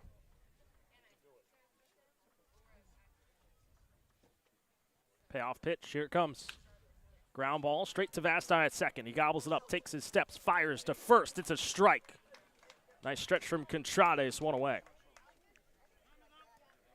Nice stretch there from Contrades, but a good job from Vastine, taking his time, looking back the runner and Hurd. But here comes Scott Landers. As Cam said, Cunningham over the 90 pitch mark. Scott Landers comes out. Second summer with Cunningham. We'll see what he wants to do here.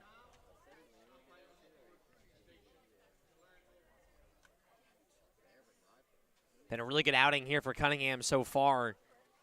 You wonder if Landers keeps pushing him here, but 2 hands on the knees for Cunningham.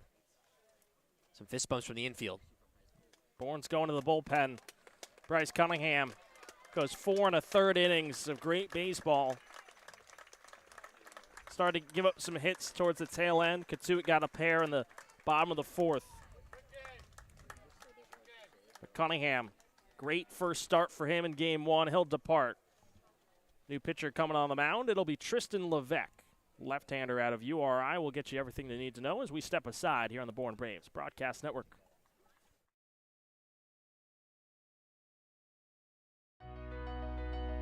BourneBraves.org, the official website of the Bourne Braves, is your one-stop shop for everything Bravos. From directions to the ballpark, the full game schedule, team information, game recaps, roster news, and more. BourneBraves.org is the place to go for information on your favorite team on the Cape. This is Bourne Braves Baseball on the Bourne Braves Radio Network. You can listen to all 22 Braves regular season contests away from Doran Park here on our YouTube live stream. Can't make it to Chatham? Too worn out for Wareham? Too busy for Brewster? Not to worry, just search the Bourne Braves on YouTube, sit back, relax, and enjoy a summer night listening to your favorite team on the Cape. Not being able to make it to Doran Park is no excuse to miss the Braves in action. You can watch every Bravos home game live on the Bourne Braves television network. From stellar pitching performances, dazzling defensive plays, and big-time power displays, you can catch it all from the comfort of your home. It's your favorite Cape League team live on your screen. Just head to the Bourne Braves YouTube and join the fun. You can catch the Bourne Braves all summer long at Doran Park. With more than 20 home games this season, Braves baseball is just a short drive away, whether you're on or off the Cape. With free admission to every Cape Cod League game, nights at Doran Park provide family fun for everyone. First pitch for all Braves home games is at 6, and you can check out the Bravos' full schedule over at our website, bournebraves.org. Welcome back to Lowell Park. Tristan Levesque, the left-hander, out of URI onto the mound here, replacing Bryce Cunningham, who goes 4 1/3 innings of work, gave up 7 hits, struck out 4, and walked 2. As it stands, he gave up 2 runs, but he is responsible for Jeffrey Hurd over at second base. The left-hander in Levesque, this will be his 3rd appearance. Made 2 starts at the tail end of the regular season. First one came against these Kettleers back on the 26th of July at Doran Park. Went 2 innings, gave up 2 hits, no runs, struck out 4 and walked 2 in the 8-7 loss for Bourne against Cotuit. Also pitched on the 30th against Falmouth. Gave up 2 runs on 3 hits and a third of 1 inning and a third pitched. 9-2 loss against the Commodores. He faces first the switch-hitting right fielder in James McCoy, who now stands in the righty's batter's box. First pitch. Fastball outside, 1-0. Levesque, his first appearance against Cotuit. First 3 runners got on. Lowered the bases with nobody out. Levesque proceeded to strike out the next 3 batters. Comes in here in game 1 of the West Division semis. 1-0, McCoy pops it up. This will be out of play. He started his summer against Cotuit in a huge spot. Similar here, just a little bit earlier on in the game, and Bourne has some cushion, but the Cotuit bats alive with 7 hits and already won this inning. Leadoff double for Jeffrey Hurd. He stands over at second base. Kuroda Grauer pinching in. The 1-1 home. McCoy just off of the end of the bat. Catches just a tiny piece into the netting. 1 ball, 2 strikes, 1 away.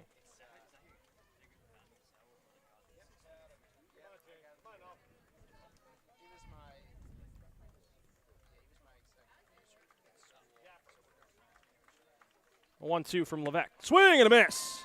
Went to the high heater, and McCoy comes up empty. 2 away on Levesque's first strikeout. Great spot there from Levesque. 90 from the lefty. As Matt said, went upstairs. Big strikeout here, big out number 2. And now faces Brock Wills, left-handed center fielder out of UNC Wilmington. Hurd off second base. Now Vatstein's the one pinching in. First pitch, a ground ball, second base side. Kuroda Grauer on the backhand, throws on the move. The stretch from Contrades. It's in time. Huge third out. And what a play from Josh Kuroda Grauer to end the inning. Hurd stranded on the bases. We head to the 6th. It's 5-2 Bourne on the Bourne Braves Broadcast Network.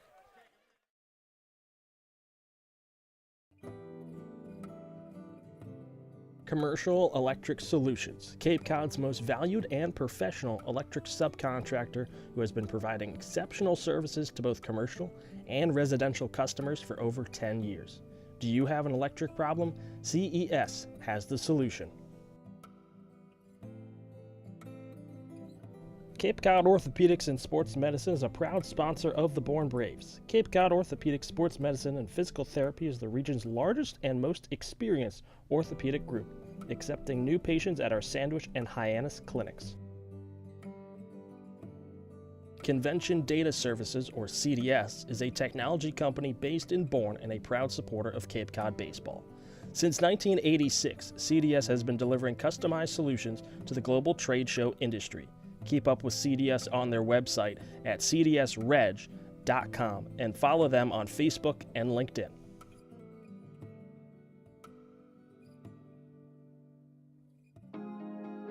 Marty Chevrolet, your dealer for the people, proudly supports the Bourne Braves baseball team. See all our cars and trucks at martychevrolet.com, and go Braves.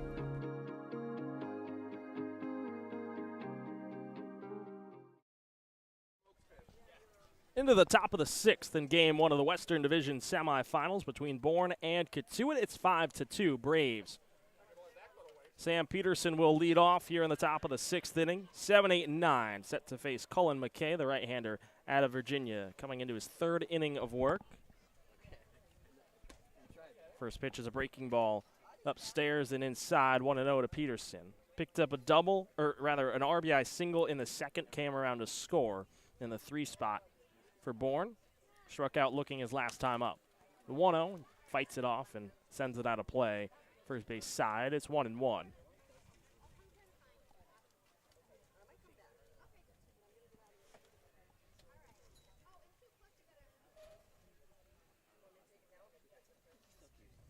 One to Peterson. This one's driven right field side, and this is foul, 1-2.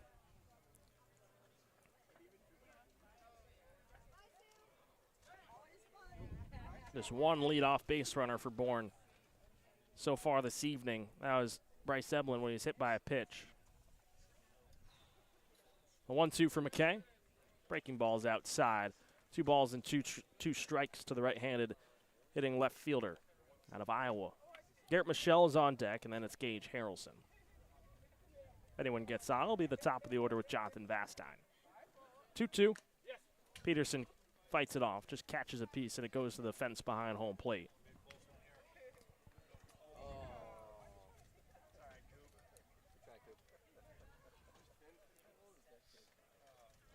Two balls, 2 strikes, McKay. 2-2, cut on, miss, went to the high heater. Peterson chases. That's a second strikeout for McKay, 1 away in the top of the 6th. Yeah, that high cheddar there for McKay, and Peterson went up there that first time, fouled off the pitch, and then that one just behind and a lot more up the ladder for McKay. Mike Roberts out of the dugout. He points to the bullpen, and Cotuit will be making a change here in the top of the 6th. So that will do it for Cullen McKay. We'll get you everything you need to know on the new pitcher. It's a left-hander for Cotuit when we return on the Bourne Braves Broadcast Network.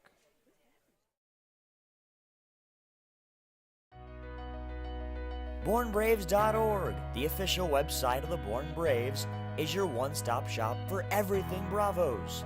From directions to the ballpark, the full game schedule, team information, game recaps, roster news, and more. BourneBraves.org is the place to go for information on your favorite team on the Cape. This is Bourne Braves Baseball on the Bourne Braves Radio Network. You can listen to all 22 Braves regular season contests away from Doran Park here on our YouTube live stream. Can't make it to Chatham? Too worn out for Wareham? Too busy for Brewster? Not to worry, just search the Bourne Braves on YouTube, sit back, relax, and enjoy a summer night listening to your favorite team on the Cape.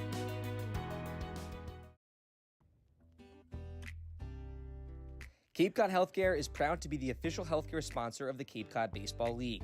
And with 6 convenient urgent care centers across Cape Cod from Falmouth to Orleans, we're ready to treat a wide variety of minor illnesses and injuries, so you can get back to your regular scheduled summer plans quickly.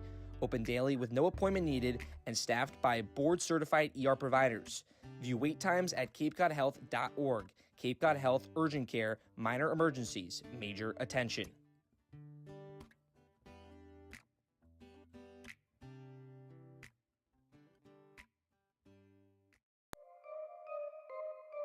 This is Garrett Michelle, and you're listening to the Bourne Braves Broadcast Network.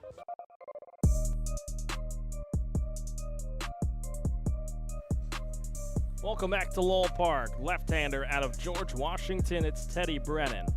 He comes in onto the mound, making his 5th appearance overall. Made 1 start in the regular season. He went 0-1 with an 8.21 ERA and 7 2/3 innings of work. Had 11 strikeouts to 10 walks. Second time that these Braves will face Brennan. Went 2 innings in the 8-7 win for Cotuit at Doran Park back on the 26th of July. Gave up 1 run on 1 hit. Struck out 3 and walked 1. First pitch to lefty and Garrett Michelle. Big cut and miss On a looping breaking ball, it's 0-1. And a good move here. Next 3 batters, all lefties that Bourne will have against the lefty and Brennan. The 0-1. It's another breaking ball. This one's inside. It's 1-1. Harrelson is due up on deck. If Michelle or Harrelson were to reach base, it would be Jonathan Vastine. 1-1. Breaking ball just catches the bottom of the zone. Michelle checking with Robert DeMary. 1-2. Another breaking ball. This one's inside. 2-2.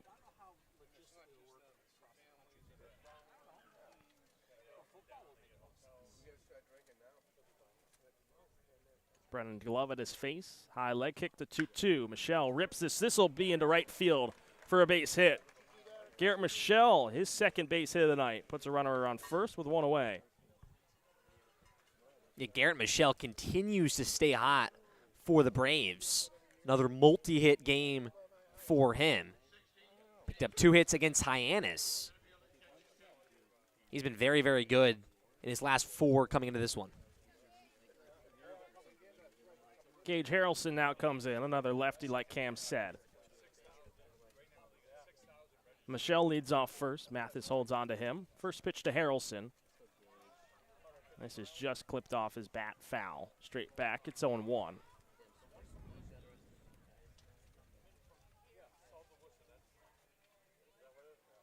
(5-2) Bourne with the lead here in the top of the 6th inning.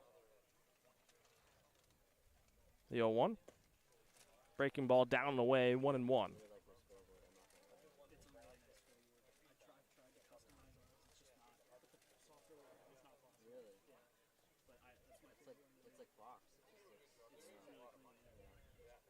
Snap throw over to first. Michelle with a head first dive. He's back safe.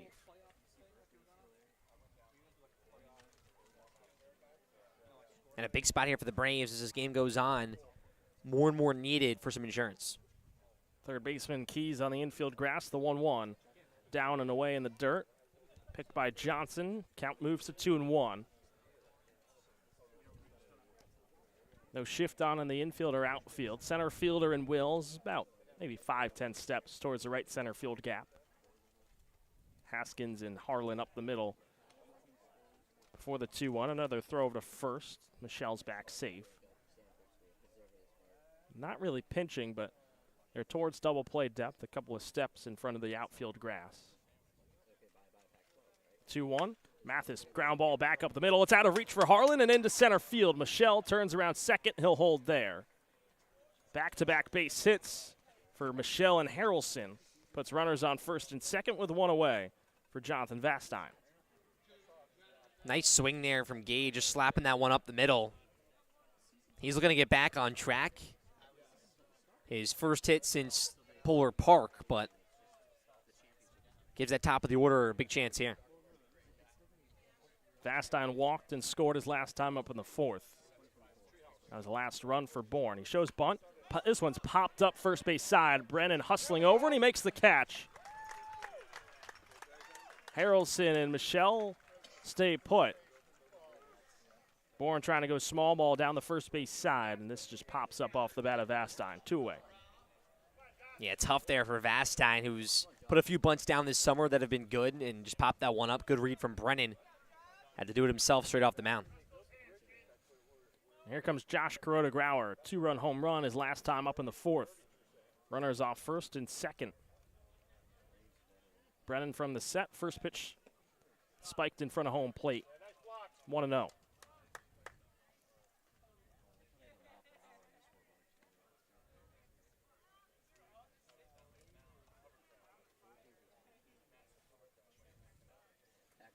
Harlan pinching in towards second base, holding on to the runner and Michelle.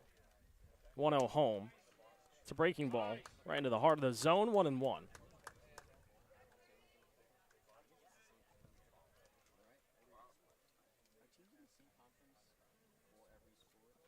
1-1. Kuroda-Grauer shoots this the other way into right field for a base hit. Michelle getting the wave around third. Here comes the throw home for McCoy. He bobbles it, and Garrett Michelle will score. JKG delivers once again. An RBI single makes it 6-2 Bourne. Nice swing there from Curtis Grauer. In and out to right field, continues to now swing a hotter stick. Had the 2-run shot, RBI single. 3 of the 6 runs in place for JKG. Now Derek Bender comes up to bat. Still runners on first and second. 2 outs, top of the 6th. Bourne stretching his advantage back up to 4.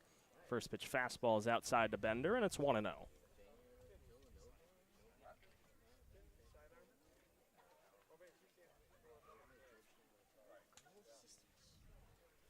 1-0. Breaking ball hangs upstairs, 2-0. Josh Grauer now with 3 RBIs tonight. Bourne has now evened Cotuit in terms of hits, 7 apiece. Both teams with an error, but Bourne up 6-2. 2-0. This is clip foul off the end of the bat of Bender, catches a piece of Johnson. He'll walk around behind home plate. Home plate umpire and Demary, excuse me, goes out to give the ball to Brennan. Gives Johnson the second to catch his breath.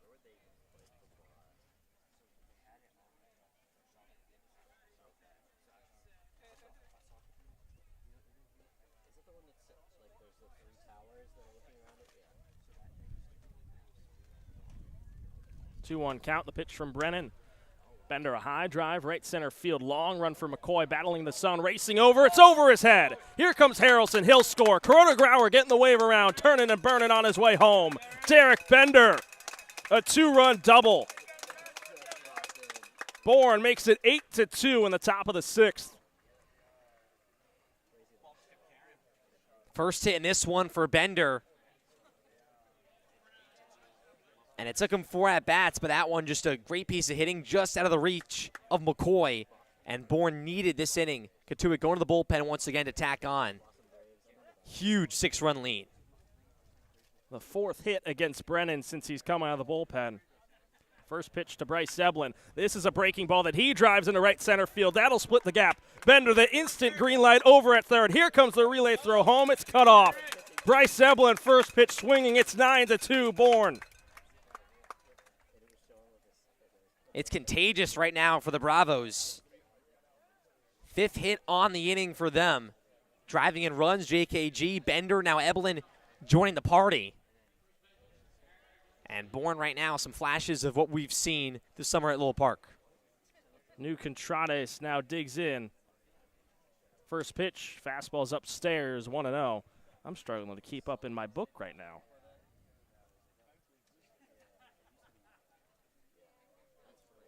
A lot of circles, a lot of guys coming around. A lot of circles, a lot of boxes. Depends on what you do. The 1-0 breaking ball. Catches the outside corner to Contrades. It's 1-1.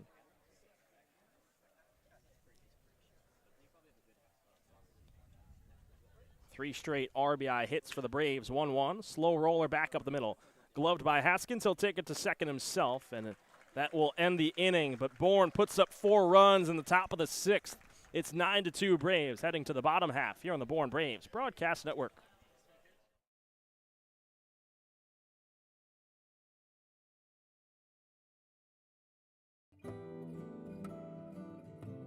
Commercial Electric Solutions, Cape Cod's most valued and professional electric subcontractor who has been providing exceptional services to both commercial and residential customers for over 10 years.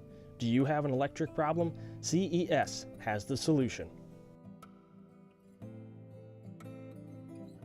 Cape Cod Orthopedics and Sports Medicine is a proud sponsor of the Bourne Braves. Cape Cod Orthopedics, Sports Medicine, and Physical Therapy is the region's largest and most experienced orthopedic group, accepting new patients at our Sandwich and Hyannis clinics.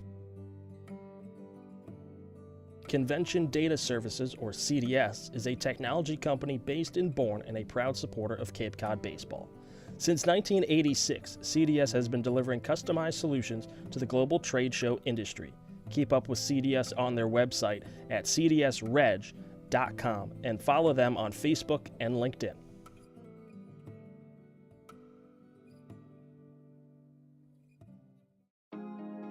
Marty Chevrolet, your dealer for the people, proudly supports the Bourne Braves baseball team. See all our cars and trucks at martychevrolet.com. CCBL.com, and go Braves.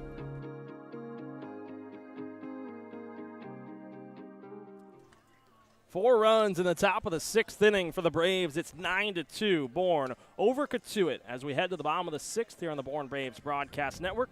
Game 1 in the West Division semifinals. Best of 3 series. Game 2 tomorrow at Dorn Park. First pitch set for 6 p.m.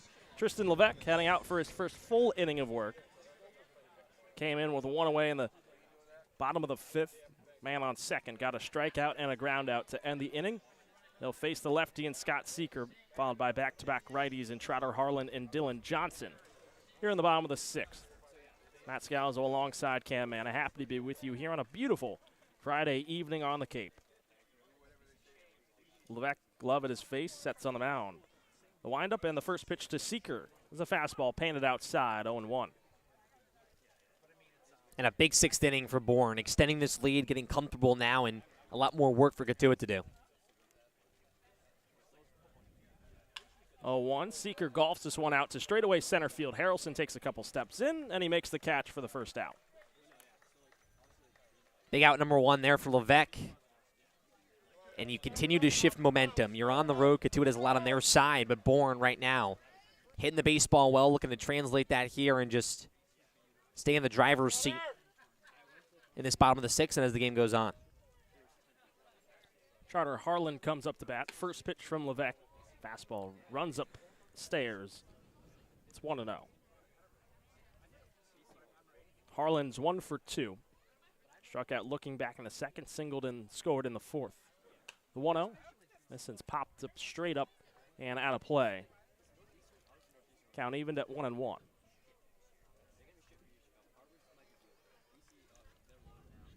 Middle infield of Corota, Grauer, and Vastine on the edge of the outfield grass. 1-1, breaking ball. Called strike right at the knees, 1-2.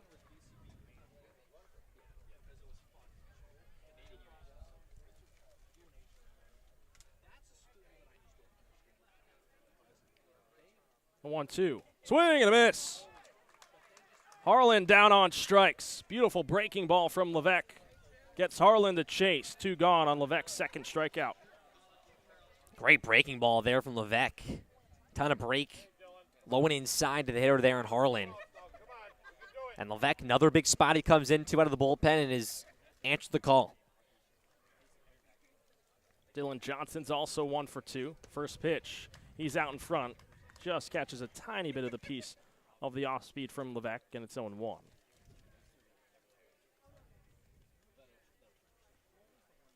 Levesque kicks and deals. 0-1 fastball high and outside. Count evened at 1-1.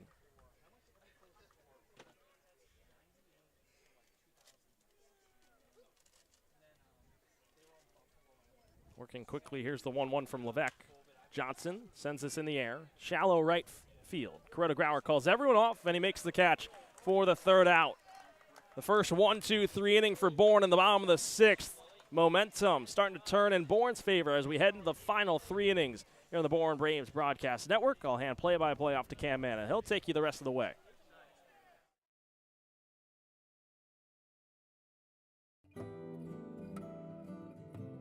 Commercial Electric Solutions, Cape Cod's most valued and professional electric subcontractor who has been providing exceptional services to both commercial and residential customers for over 10 years.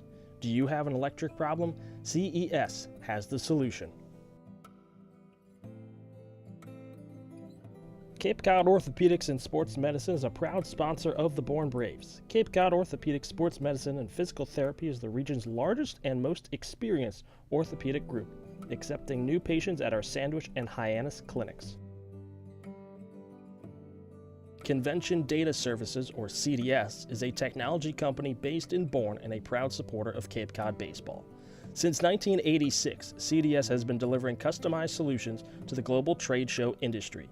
Keep up with CDS on their website at cdsreg.com and follow them on Facebook and LinkedIn.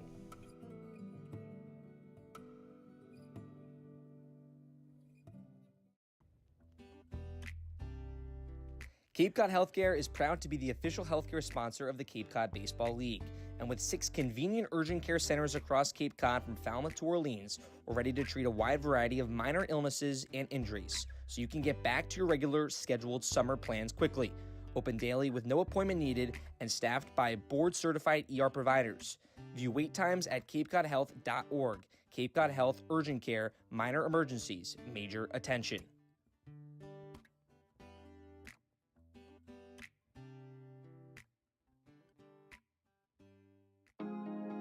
Marty Chevrolet, your dealer for the people, proudly supports the Bourne Braves baseball team. See all our cars and trucks at martychevrolet.com, and go Braves.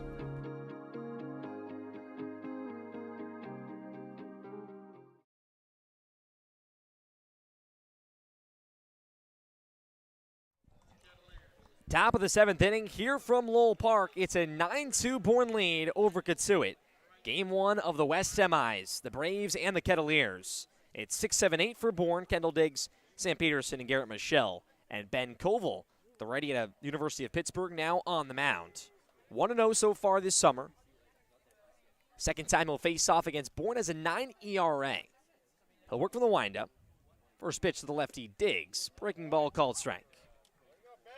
His 7th appearance, 8 innings pitched on 6 strikeouts and 4 walks. That game against Bourne went 2 innings, 1 earned and 1 hit. His 0-1 pitch, Diggs a liner to left field. Coming in is Hurd, and he'll make the catch for out number 1. Yeah, it's not been Diggs' night. In and out swing there. Looked like it might have dropped in, but Hurd a good beat on it. For Teddy Brennan, just went 2/3, 5 hits, 4 runs, all earned, no walks and no Ks. Here's the righty Sam Peterson. First pitch, it's a breaking ball once again. This time low and inside, 1-0. Peterson's 1 for 3, had an RBI single. First run of the game for Bourne in the second. 1-0 pitch, Peterson, a hard chopper at shortstop. Haskins can't pick it up, rolls into left field. Peterson parking in at first base. We'll see what they scored here for Bourne. But Peterson, another hard hit ball to the left side. That's where his RBI single was. They gave Cotuit a hit, so it looks like they'll give Bourne the hit. They probably just messed up there on the scoreboard. So looks like 10 hits now for Bourne. There it is. Peterson's second hit here in this one gives way to the lefty Garrett Michelle. Koval now to the stretch. Glove at his face, pick over to first. Peterson slides back safely. 15 stolen bases for Peterson, second on the team, trailing Bender by 3 at the moment. Garrett Michelle, hot start to this one. He's 2 for 3. First pitch, dribbler in the box and foul. Yeah, it's a good night here for Michelle. A couple of singles, picked up an RBI back in the second. Part of that big 6th inning. He started that rally. First batter Brennan faced. Picked up a hit against him. Ripped one into right field. Pick over once again. Bouncer throw to first to Mathis. Sliding back once again is Peterson. 10 hits for the Braves on the 7-run lead. Picked up 4 runs in the top of the 6th inning. Koval looking to stop the bleeding here in top 7.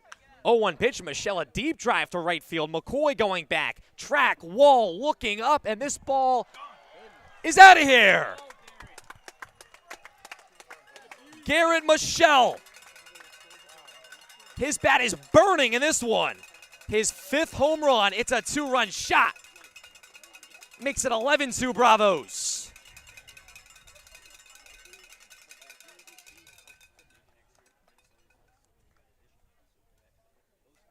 That one just got out, just over the fence, out of reach for leaping McCoy. He's a tall right fielder, but just getting out, 357, but man, Garrett's really starting to find his groove here. Brings up Gage Harrelson. First pitch is fouled back. But Michelle is 3rd RBI in this one, the 3rd hit. 5 home runs, now a team leading for Michelle. That one just get over the fence and right. Koval's 0-1 pitch to Harrelson outside, 1-1. That was a changeup to Michelle that's just left middle. He's been waiting back. Michelle's kind of narrowed up his stance as well a little bit. 1-1, Harrelson to drive to left center field, shading over his Hurd. He'll make the catch in the gap for out number 2. But so far for Colville, all the outs have been hard to left. A single from Peterson. Michelle with the home run, and with 2 away, it's the top of the order and Jonathan Vastine.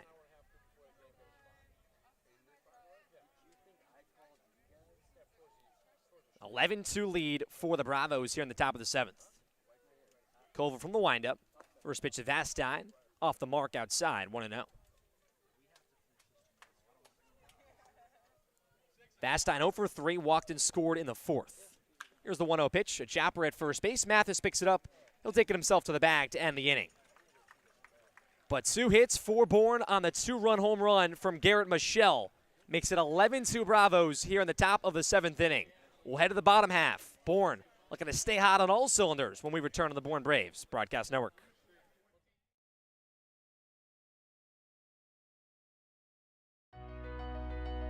BourneBraves.org, the official website of the Bourne Braves, is your one-stop shop for everything Bravos. From directions to the ballpark, the full game schedule, team information, game recaps, roster news, and more. BourneBraves.org is the place to go for information on your favorite team on the Cape. This is Bourne Braves Baseball on the Bourne Braves Radio Network. You can listen to all 22 Braves regular season contests away from Doran Park here on our YouTube live stream. Can't make it to Chatham? Too worn out for Wareham? Too busy for Brewster? Not to worry. Just search the Bourne Braves on YouTube, sit back, relax, and enjoy a summer night listening to your favorite team on the Cape.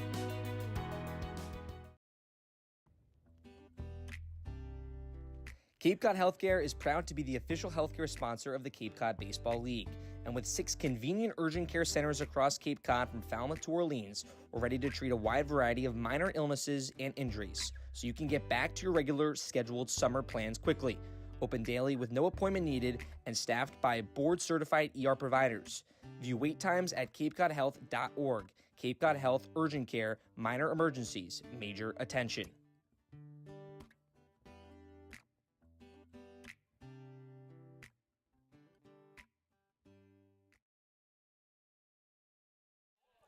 Garrett Michelle's 2-run home run in the top of the 7th makes it 11-2 Braves. We'll head to the bottom half here from Lowell Park. Top of the order for Cotuit. Cole Mathis, Sean Keys, Jeffrey Hurd due up, and Tristan Levesque, the lefty, out of URI, back on the bump. He'll work from the windup. Here's the first pitch to the righty, Mathis. Hard ground ball into left field for a base hit. Past the diving Eblin, rolls to the corner. Mathis, a step on first base. He'll stroll into second. The throw is not in time. A leadoff double for Cole Mathis. His second double here in this one. And Cotuit with a leadoff base runner. And for Bourne, yes, you're well within control up by 9, but you don't want to let Cotuit just find a little bit of a groove. You want to shut them down here after a big inning like that. Another 2-run home run. You want to be able to just put them down as quickly as you can here if you're Levesque. Here's the lefty, Sean Keys. First pitch, fastball at the chin, 1-0. Keys is 0 for 3. Came in with 17 RBIs, a chance here for him. A lot of work for the Kettleers offense to do. Levesque a look at second from the stretch. Here's the 1-0 pitch. Fastball low and inside, makes it 2-0. But Bourne all crooked numbers on the offensive side. When they've scored, it's been at least 2 runs in the top half of the inning. 2 balls, no strikes. Nobody away in the bottom of the 7th. Here's the pitch to Keys, a called strike in the outside corner. 4 home runs as well for the third baseman out of Bucknell. Vastine at shortstop behind the runner in Mathis. Levesque will look. Takes a second look. The highlight kick, 2-1 breaking ball. Keys, a deep drive to right field. Going back is Diggs. In front of the wall, he'll make the catch. Tagging from second to third is Mathis. The throw from Diggs will be cut off and not in time. So Mathis moves up 90 feet. Keys, another hard hit ball, but an out. And with 1 away, here comes Jeffrey Hurd. Here for Levesque, you're okay with fly balls in this situation. There's just one man on. If a sack fly happens, it happens. You're just focused on your outs right now. Jeffrey Hurd is 2 for 3. A single and a double, a strikeout jammed in between. Lefty on lefty matchup. First pitch, a wave and a miss. Fooled on the breaking ball from Levesque.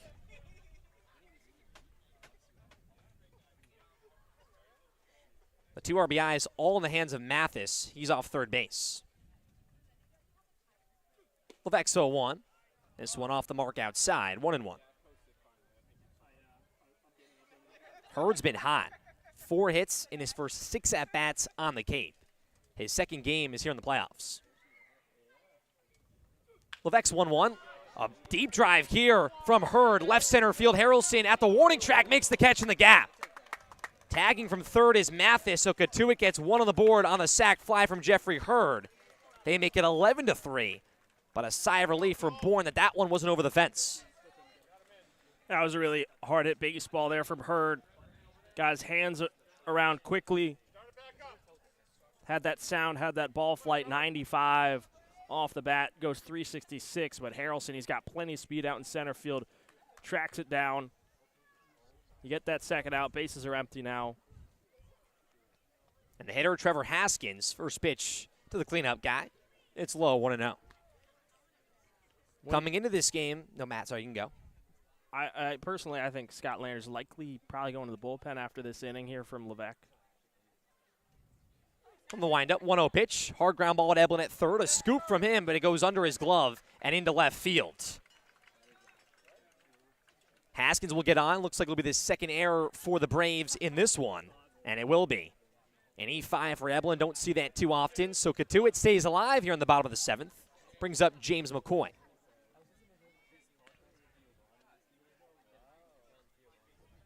You can now make your point, Cam. I apologize for cutting you off. No.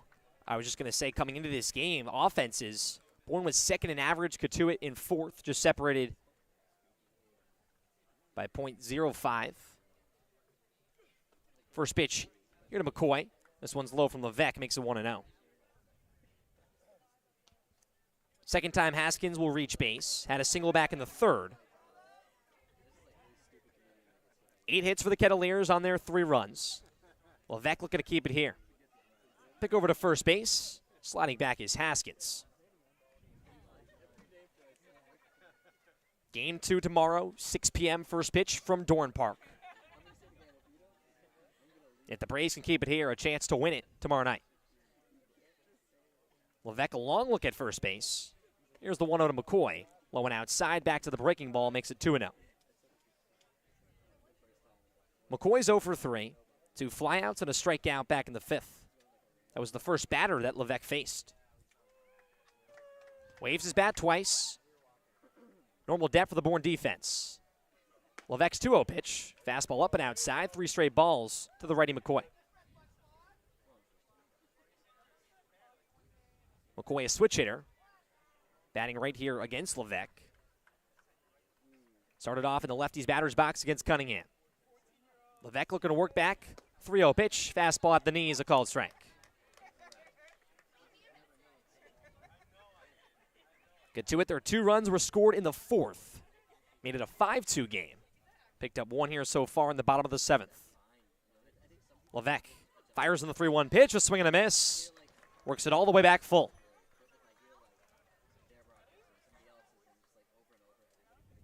Two strikeouts so far for the Southpaw. An 11-3 ball game. Levesque looking to shut the door in the 7th inning. Here's the payoff pitch, got on and missed. Fooled McCoy on the off speed, his 3rd strikeout. Cotuit gets 1 in the bottom of the 7th, but Bourne still in full command, an 11-3 lead. Way to the top of the 8th here from Lowell Park when we return on the Bourne Braves Broadcast Network.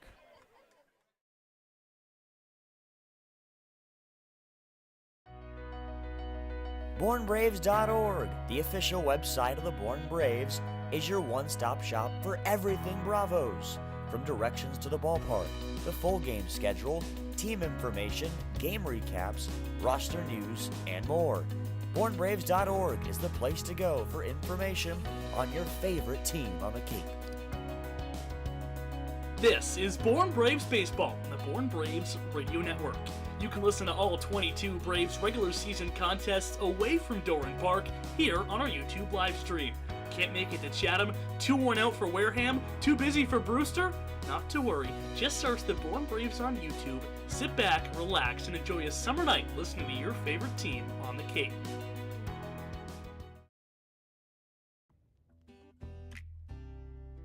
Cape Cod Healthcare is proud to be the official healthcare sponsor of the Cape Cod Baseball League. And with 6 convenient urgent care centers across Cape Cod from Falmouth to Orleans, we're ready to treat a wide variety of minor illnesses and injuries, so you can get back to your regular scheduled summer plans quickly. Open daily with no appointment needed and staffed by board-certified ER providers. View wait times at capecodhealth.org. Cape Cod Health Urgent Care, minor emergencies, major attention. Get it. Top of the 8th inning here from Lowell Park. Bourne in front, 11-3 over Cotuit. Game 1 of the West Semis. Game 2 tomorrow at Dorn Park. 2-3-4 for Bourne. First pitch to Crota Grauer. It's inside from Ben Koval. Crota Grauer, what a turnaround for his afternoon. 2-run homer and an RBI single. Here's the 1-0 pitch. This one a called strike at the knees. Makes it 1-1. 7th meeting between these two teams. Tied at 3 all season long. Bourne can control the season series with a win here. 1-1 breaking ball. This one's low and inside. 2-1. But 3 RBIs for Crota Grauer. He's jolted this offense here from Lowell Park. The 2-1 pitch. This one driven in the alley in right center field. This one's down for a base hit towards the wall. Crota Grauer takes a turn at second base. Not picked up from Wills. JKG churning on to third base. The throw from Harlan is not in time. You can smell the burning lumber from Crota Grauer's bat. A leadoff triple here in the top of the 8th, and Bourne not going away.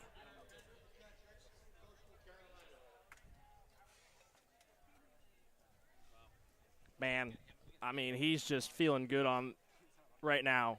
Doesn't matter if it's a righty or a lefty here for Josh. Home run against a righty and Cullen McKay, and then singled against the lefty. Now another righty comes in. Doesn't matter for him. It's Derek Bender. First pitch up and inside, a called strike.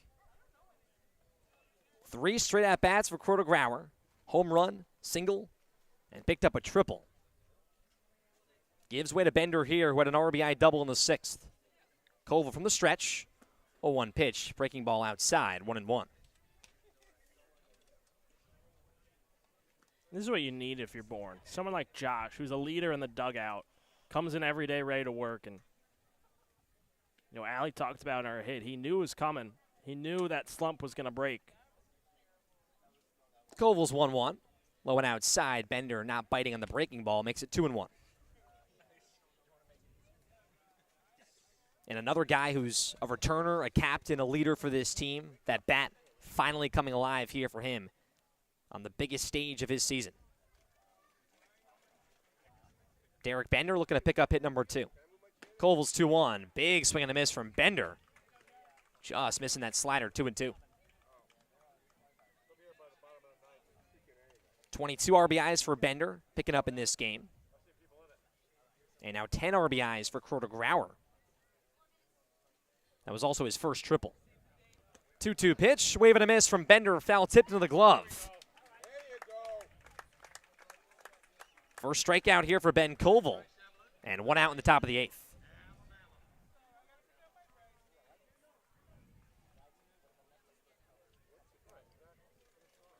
Bryce Eblin will step in here. RBI chance is his. Kept that hit streak alive, has 2 hits so far in this one and an RBI. Koval's first pitch, Eblin a chopper towards shortstop. JKG's going to score. Haskins picks it up, fires across the diamond. It's spiked and past Mathis at first base. Third time that Bryce Eblin will reach base. He's on the bags at first. And Crota Grauer scores here, makes it 12-3 Braves. Good job by Bryce, just putting one in play. High chopper, that's going to score a guy from third easily every time, especially someone with Josh's speed.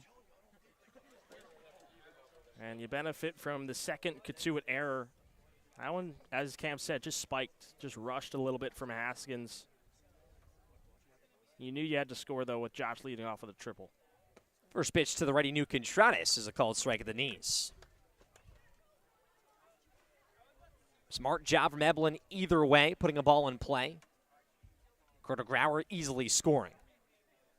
Two-step lead for Eblin off first base. Colville back to the stretch. 0-1 pitch. It's an off-speed outside, 1-1.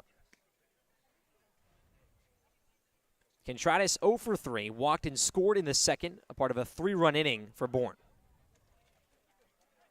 From the first base side of the rubber is Colville, glove at his chin. 1-1 pitch, back to the off-speed. It's outside once again. 2 balls, 1 strike.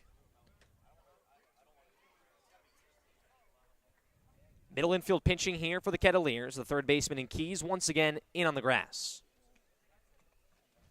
1 out in the top of the 8th. Bourne has 1 so far in this inning. 2-1 pitch. This one clips Contratus right on the quad. Flips his bat first base side. He'll try to jog this one off first base side. Eblin will advance to second. First and second for Bourne. And Pete Giuffreda now pinch hitting for Kendall Diggs. Yeah, that's going to leave a mark and sting a little bit for Contratus. And Mike Roberts, the Cotuit manager, coming out here, takes a point towards the left field bullpen of the Kettleers. And that will do it here for Ben Colville. Another Cotuit pitcher that struggled in this one, facing off against the Bourne offense that's playing their best baseball at the moment. 12-3 Bourne here in the top of the 8th. 1 out, 2 runners on when we return on the Bourne Braves Broadcast Network.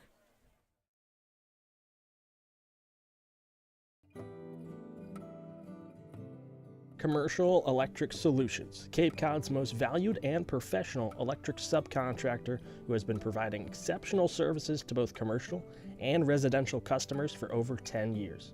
Do you have an electric problem? CES has the solution. Cape Cod Orthopedics and Sports Medicine is a proud sponsor of the Bourne Braves. Cape Cod Orthopedic Sports Medicine and Physical Therapy is the region's largest and most experienced orthopedic group, accepting new patients at our Sandwich and Hyannis clinics. Convention Data Services, or CDS, is a technology company based in Bourne and a proud supporter of Cape Cod baseball. Since 1986, CDS has been delivering customized solutions to the global trade show industry. Keep up with CDS on their website at cdsreg.com and follow them on Facebook and LinkedIn.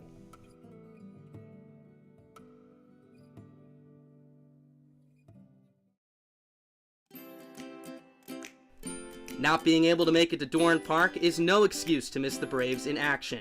You can watch every Bravos home game live on the Bourne Braves television network. From stellar pitching performances, dazzling defensive plays, and big-time power displays, you can catch it all from the comfort of your home. It's your favorite Cape League team live on your screen. Just head to the Bourne Braves YouTube and join the fun.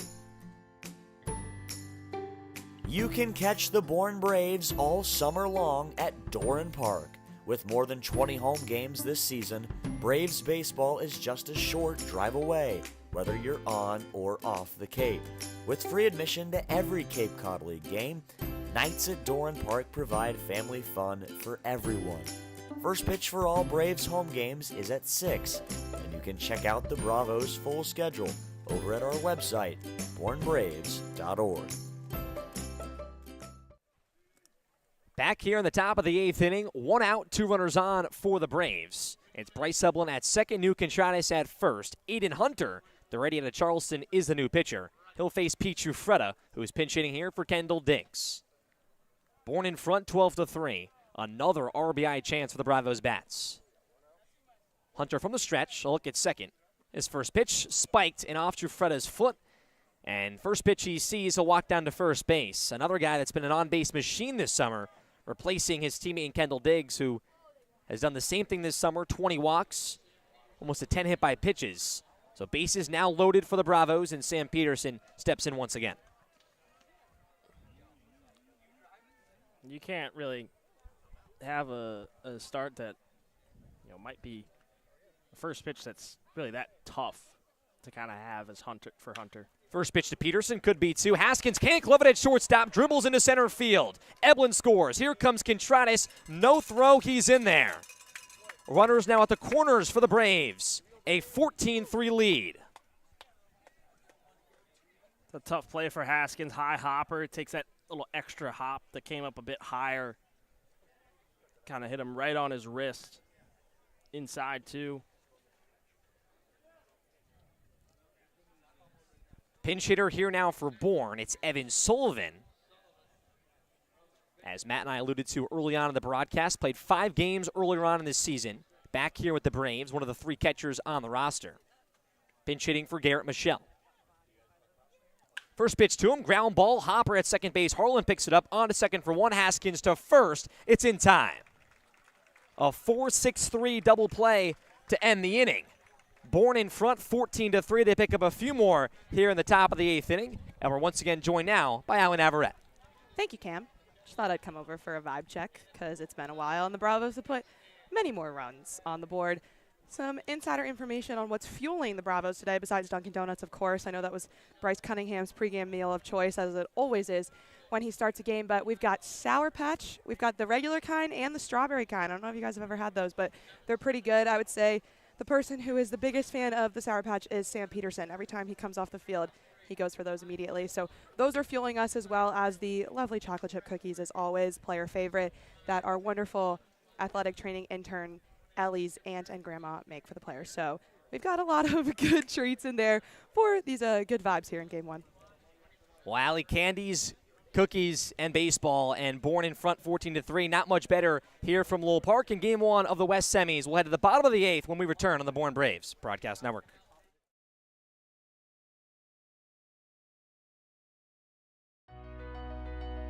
BourneBraves.org, the official website of the Bourne Braves, is your one-stop shop for everything Bravos. From directions to the ballpark, the full game schedule, team information, game recaps, roster news, and more. BourneBraves.org is the place to go for information on your favorite team on the Cape. This is Bourne Braves Baseball. The Bourne Braves. Bottom of the 8th inning from Lowell Park. Bourne picks up 3 more runs in the top of the 8th inning. A 14-3 lead over the Kettleers. The exact score of the final on July 17th. A 14-3 Bourne win after 7 innings of baseball. It's 6-7-8 here for Cotuit. Brock Wills, Scott Seeker, and Trotter Harlan. Tristan Levesque going the distance here out of the bullpen. They'll stick with the lefty on the bump. 3 strikeouts so far for Levesque. Lefty on lefty matchup here with Wills. From the windup, first pitch breaking ball, called strike. If you're just joining us alongside Matt Scalzo, I'm Cam Manna. Just hearing from Allie Navarrete. It's been a good one so far on this Friday afternoon. Levesque 0-1, breaking ball inside, 1-1. Wills is 1 for 3, singled back in the second, 2 ground outs since. Right to Kroder-Grauer at second base. He has the wide lefty stance, 1-1 pitch, chin music inside, almost off the dome, 2-1. And Allie mentioned during her hit, Sour Patch Kids, some cookies, getting me a little bit hungry for after this game. Levesque fires on the 2-1 pitch, got on and missed from Wills, even at 2s. You and me both, Cam. You and me both. I'm starting to get a little hungry here, too. Bourne hungry for a 1-2-3 inning. 2-2 pitch, Wills a ground ball right back at JKG. Picks it up, fires to first. It's in time for out number 1. Chocolate chip cookies, had a few of them before the game. Sour Patch Kids are not something I want to have 6:23 more of the dinner time, but could be a nice dessert after a nice little meal. I've never been a giant Sour Patch Kids kind of guy. I'm not a big sour person. That's like a movie theater type snack. I'm more a Skittles guy. First pitch here to Scott Seeker. A big hack and a big miss, 0-1. I like Skittles. Skittles are good. Seeker 0 for 2, walks back in the second. Levesque 0-1, same result, a swing and a miss. Back to the heater, 91 there from the southpaw, 0-2.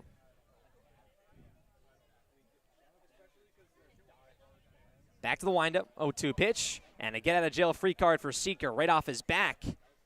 It was back to the heater for Levesque. A one-out base runner now for the Kettleers.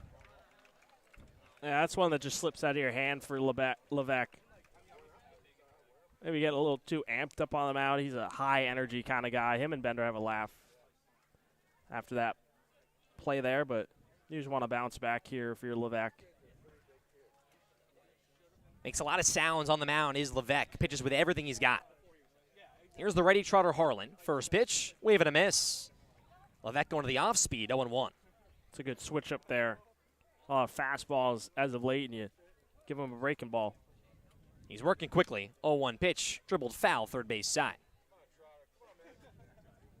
Levesque gets into a rhythm on the mound, wants the ball back immediately, and gets right back on the bump.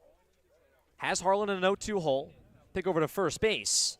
Back is Seeker, and Contreras saving a pitch or a throw over from Levesque that would have gone off the helmet of Seeker. Levesque with the ball once again, glove of the belt. Here's the 0-2 pitch. Fastball outside, 1-2. Harlan's 1 for 3, a single back in the fourth. He scored. One of the 3 runs that have scored. That was a 2-run inning in the fourth.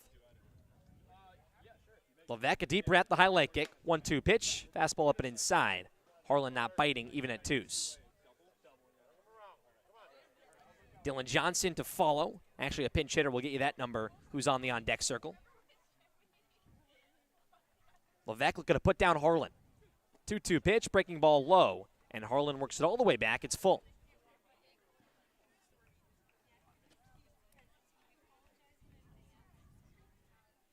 Three, 2-1 away. 2-step lead for Seeker off first base. The Kettleers looking to drive an inning. Here's the pitch. This one popped up behind home plate and out of play. It's Jack Scanlon on deck. The catcher and first baseman out of Miami. We'll do the 3-2 again. Levesque look at first base. Here's the pitch. Fastball chopper, third base side. This one just foul. At third base was Eblin sliding and grabbing the ball just on the line, but a few inches to the left, says the third base ump and Mike Rabideau. That was a nice pick by Bryce, even though it is foul. Slide and stop on the backhand, too.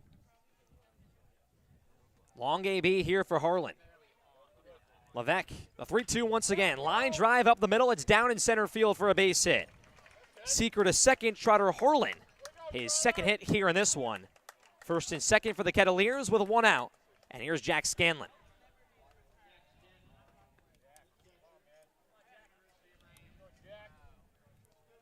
Scanlon just his 9th game, batting .238, 1 home run and 3 RBIs.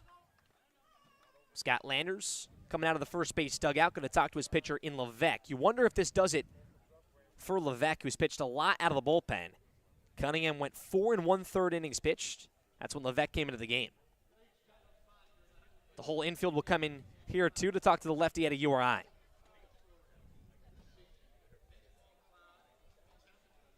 Bourne has 2 other lefties and 2 other righties out of the bullpen, but that will finish off the mound visit. Landers back to the dugout, the infield back to their positions. And Landers riding Levesque here with 1 out and 2 runners on. Yeah, for Levesque right now, he's gone 3 innings. He's thrown 46 pitches. He's doing pretty good right now, but you look at that at bat to Seeker, you'd love for him to find a way to put him down. Hit by pitch hurts. Good at bat from Harlan. Now you get the pinch hitter. Here's the 6'4" Jack Scanlon. First pitch is a breaking ball low and outside, 1-0. In the last 2 games for Scanlon, the 30th against Wareham and on the 2nd against Falmouth, has picked up 3 hits in those 2 games. 1-0 count. Levesque's pitch. Fastball called strike in the inside corner. Replaces Dylan Johnson, who was 1 for 3. He doubled and scored in the 4th. Middle infield pinching here for the Braves. Eblin back at third base. Nobody holding on the runner at first in Harlan. 1-1 pitch. Scanlon a drive to right field, and it's down for a base hit. Heading to third base and getting the stop sign from Roberts is Seeker. Bases now loaded for the Kettleers. Gives way to the top of the order in Cole Mathis.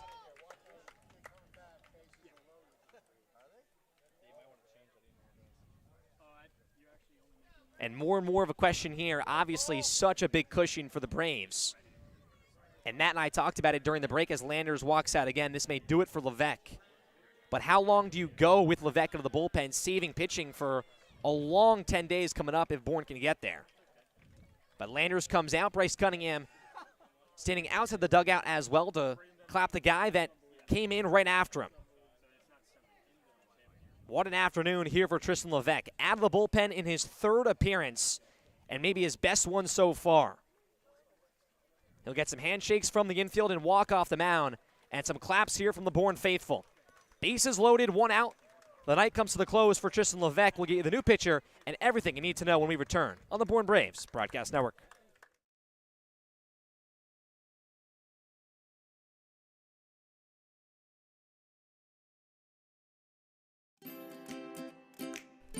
Not being able to make it to Doran Park is no excuse to miss the Braves in action.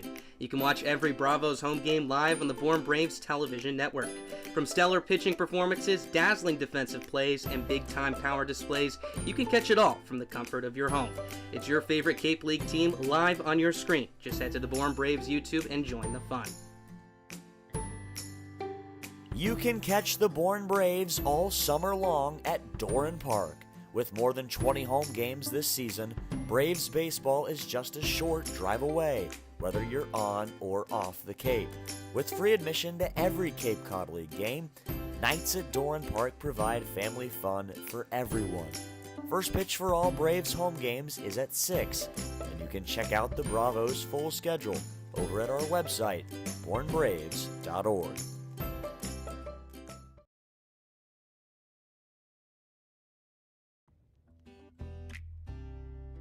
Cape Cod Healthcare is proud to be the official healthcare sponsor of the Cape Cod Baseball League. And with 6 convenient urgent care centers across Cape Cod from Falmouth to Orleans, we're ready to treat a wide variety of minor illnesses and injuries, so you can get back to your regular scheduled summer plans quickly. Open daily with no appointment needed and staffed by board-certified ER providers. View wait times at capecodhealth.org. Cape Cod Health Urgent Care, minor emergencies, major attention.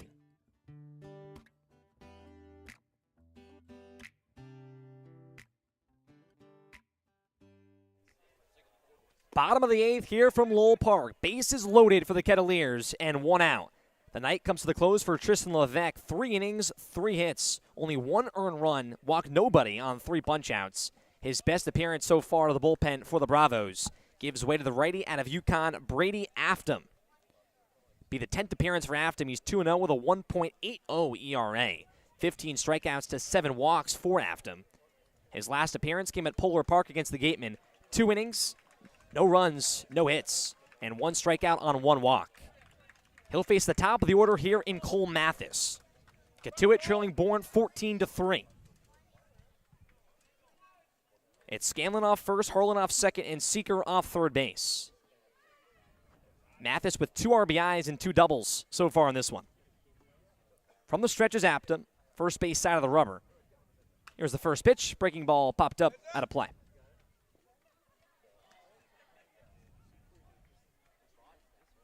Mathis really the only guy right now that's been there for the Kettleers. 3 RBIs, 2 for Mathis, and 1 for Jeffrey Hurd.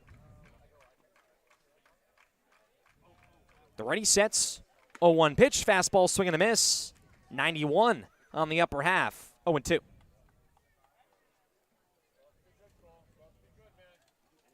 The Bourne middle infield pinching up. Contreras and Eblin back at third base. A long look in here for Afton, getting the sign from Bender.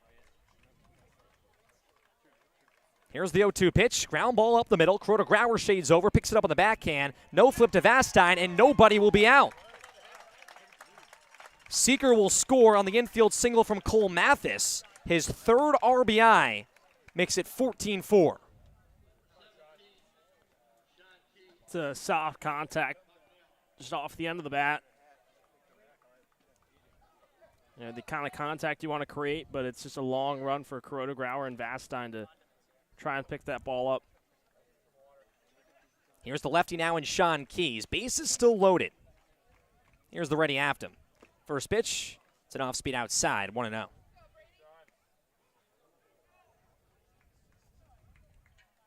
Bourne a lot of cushion to work with. But Cotuit looking for some late magic here in this one. Every bag is occupied. Glove of the belt for Afton. Here's the 1-0 pitch. Keys a ground ball towards first base. Contreras on the backhand picks it up. No throw to second. He bobbled the baseball. Harlan will score. A few ground balls and a few runs for the Kettleers. Now it's 14-5 Bourne.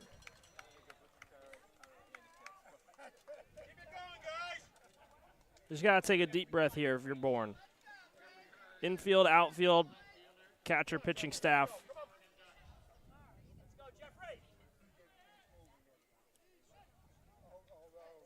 Contreras will pick up the E3. 11 hits for the Kettleers. Only trailing Bourne by 2 hits in that department. 1 out in the bottom of the 8th inning. It's a 3-hitter in Jeffrey Hurd. Has an RBI and a double.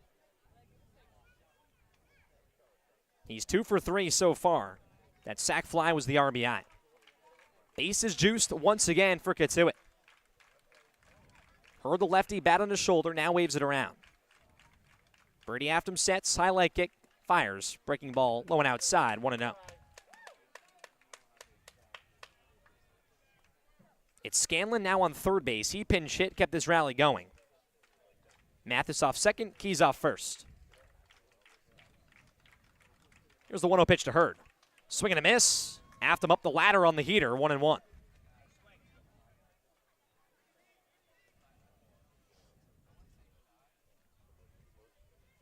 The Cotuit faithful still packed here from Lowell Park.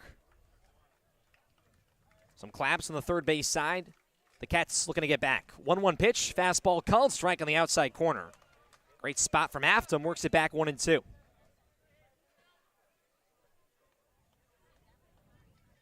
Has put the first 2 batters on the top of the order. Looking to put down Hurd. 1 ball, 2 strikes. The pitch, this one popped out of play, third base side.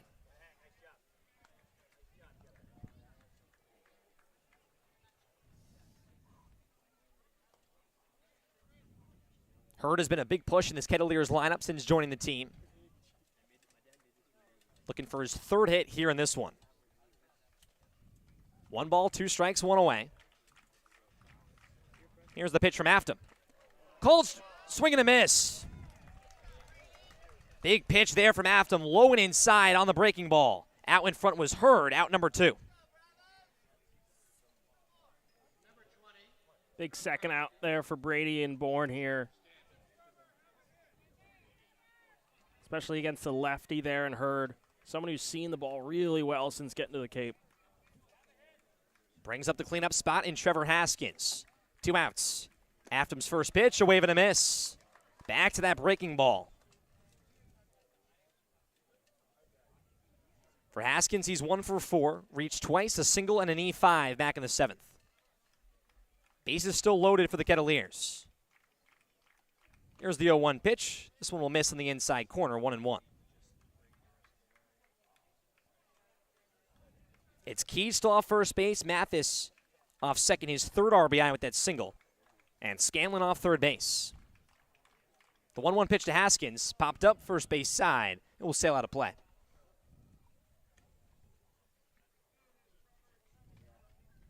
Bourne looking ahead to the 9th inning with the 9-run lead.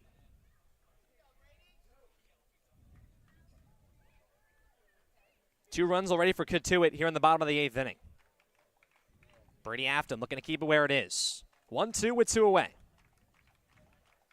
Here's the pitch. It's a fastball upstairs. And Haskins stays alive. 2 balls, 2 strikes, 2 outs. 9 RBIs for Haskins on 3 home runs. Riding a 4-game hit streak. Now 5 with the single in the 3rd. We'll do it again. Afton's 2-2 pitch. Breaking ball outside, and Haskins not biting. Pushes it full. Some claps once again from the Kettleer fans. Looking to keep Cotuit alive in the bottom of the 8th. 3-2, 2 away. Afton's payoff pitch. This one a ground ball at second base. Grauer picks it up, fires to first. It's in time. Bourne stops the bleeding here in the bottom of the 8th inning. 2 runs for the Kettleers. Cole Mathis, his 3rd RBI, but Brady Afton keeps it where it is. 14-5 Bourne, led at the top of the 9th here from Lowell Park when we return on the Bourne Braves Broadcast Network.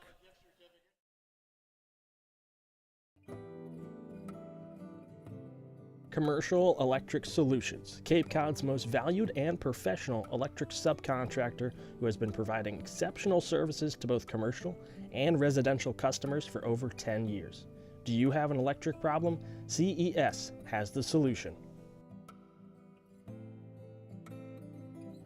Cape Cod Orthopedics and Sports Medicine is a proud sponsor of the Bourne Braves. Cape Cod Orthopedic Sports Medicine and Physical Therapy is the region's largest and most experienced orthopedic group, accepting new patients at our Sandwich and Hyannis clinics.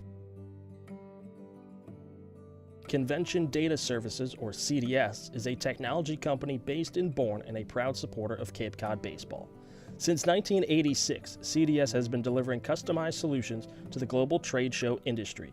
Keep up with CDS on their website at cdsreg.com and follow them on Facebook and LinkedIn.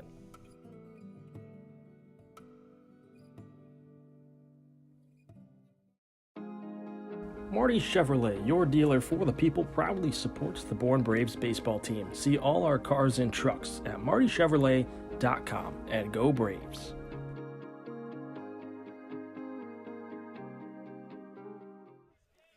To the ninth we go here from Lowell Park. 14-5 lead for the Bravos over the Kettleers. Game 1 of the West Semis. And the Braves looking to bring it to an elimination game tomorrow night at home. 9-1-2 here for the Bravos. Gage Harrelson, Jonathan Vastine, and Josh Kroeger-Grauer due up. Aiden Hunter still on the bump here for the Kettleers. But Bourne itching for some more insurance. Picked up 3 runs in the 8th, 2 in the 7th, and 4 more runs in the 6th. Only 3 innings so far that the Braves have not scored on the offensive side.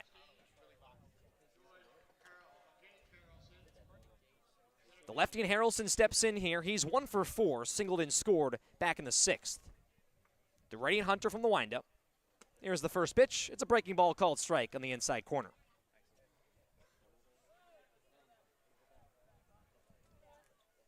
The 5th pitcher here for the Kettleers is Hunter. Fires in the 0-1 pitch. Harrelson a pop fly, shallow left field. Hurd jogging in, settles under it, and makes the backhanded grab for the first out of the inning.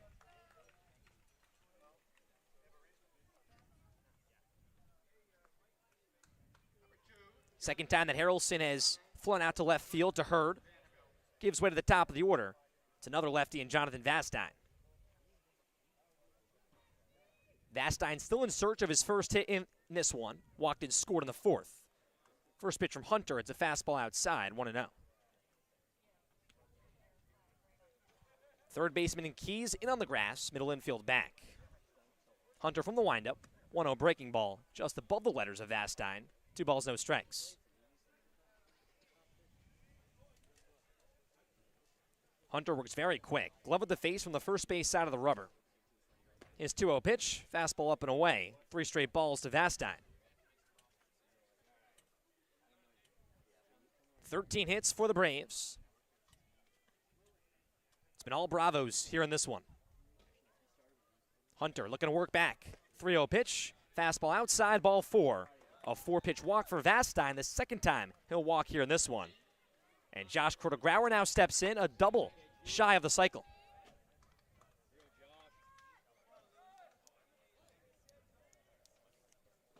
JKG homered in the 4th, a 2-run shot. A single in the 6th, and a leadoff triple, in the 8th. That double would be the cycle.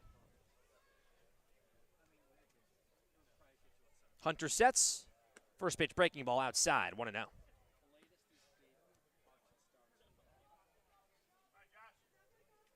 Vastine off first base with 14 stolen bases.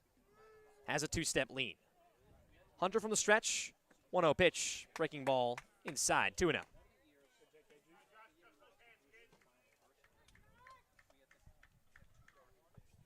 And Kroeger-Grauer on the defensive side, too. Few big plays with runners on so far in this one. Looking to do it with the bat once again. Hunter, slide step, 2-0 pitch. It's a fastball. It's a called strike. 2-1.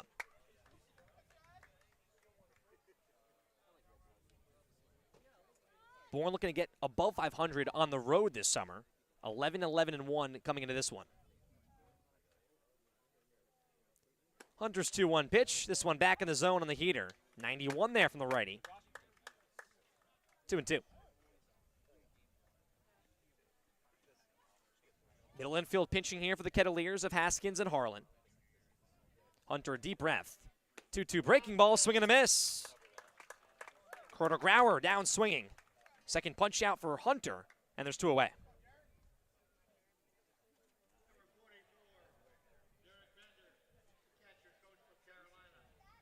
Derek Bender now steps in. He has joined the RBI and the hit party.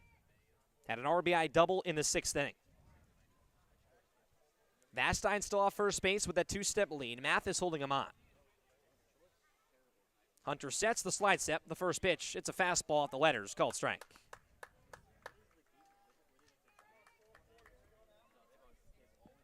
Bourne looking to take game 1. 6 p.m. first pitch tomorrow at Dorn Park for game 2. 0-1 pitch, ground ball, right side, and it's into right field for a base hit. Vastine to second. Derek Bender, his second hit here in this one. And another guy that's just been big for the Braves, and he'll give way to Bryce Eblin. 2 hits here in this one for him. He's reached base 4 times. Yeah, all season long, Bender's produced. And they're just, he does such a good job at working all parts of the field. Here's the lefty, Bryce Eblin. Hunter's first pitch, breaking ball, called strike at the knees. It was Eblin who started Bourne in that 2nd inning. Hit by a pitch and scored. A double in the 3rd, an RBI single in the 6th, and scored once again in the 8th. Hunter's 0-1, Eblin clips it back and foul, 0-2. The Kettleers trail by 9. That will be the magic number to come back from in the bottom of the 9th inning. Vastine off second, Bender off first base. Both have speed. No balls, 2 strikes, 2 away. Hunter a look at second. The pitch. This one a ground ball, first base side. This one is going to bounce and trickle foul.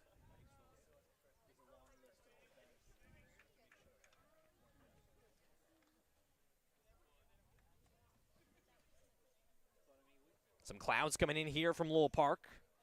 It was a 4 p.m. first pitch. Cotuit started the summer with 5 p.m. first pitch, moved back 30 minutes to 4:30, and now to 4 as we head to the back half of summer.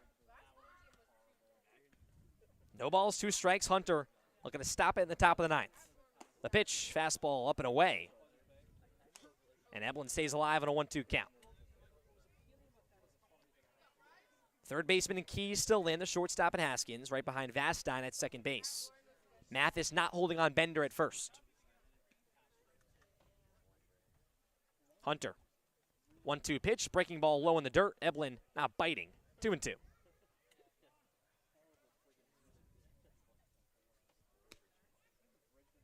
Five pitchers for the Kettleers, born onto their 3rd with Brady Afton. That could play a factor as this series goes on, especially if it does go to a game 3. You wonder who's available as time goes on. Get to it with another pitcher getting loose in their left field bullpen. Here's the 2-2, a swing and a miss from Eblin. Hunter gets out of the inning unscathed. 1 hit and 1 walk on no runs. Bourne in front 14-5 and a chance to win it. Bottom 9 coming up here from Lowell Park when we return on the Bourne Braves Broadcast Network.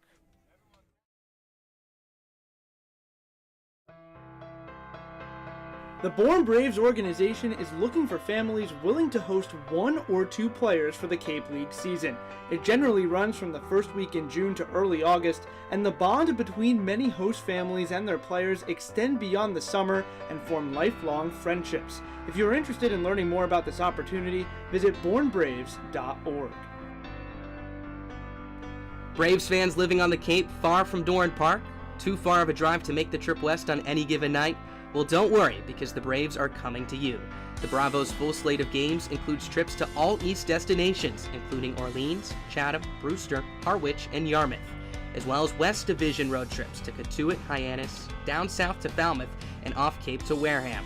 So wherever you are located on Cape Cod, the Braves will be in your area and are a can't-miss family fun activity. To see the Bravos' full schedule, head over to our website, bournebraves.org, and come join the fun. Marty Chevrolet, your dealer for the people, proudly supports the Bourne Braves baseball team. See all our cars and trucks at Marty Chevrolet BraveSbaseball.com, and go Braves.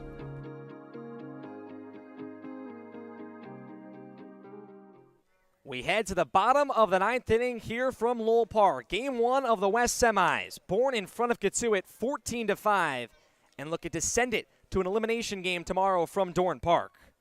Brady Afton on the bump, 5-6-7 for the Kettleers. James McCoy, Brock Wills, and Scott Seeker due up. Cotuit trailing by 9 runs. They picked up 2 in the bottom of the 8th inning and 1 in the 7th to try to keep themselves alive. It's the switch-hitting McCoy batting left. Afton, the righty back of the bump. He'll work from the stretch. Here's the first pitch to McCoy.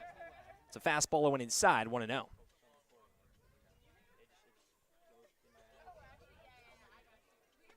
Bourne also looking to stay unbeaten here from Lowell Park when they're 4th on the summer here on the road.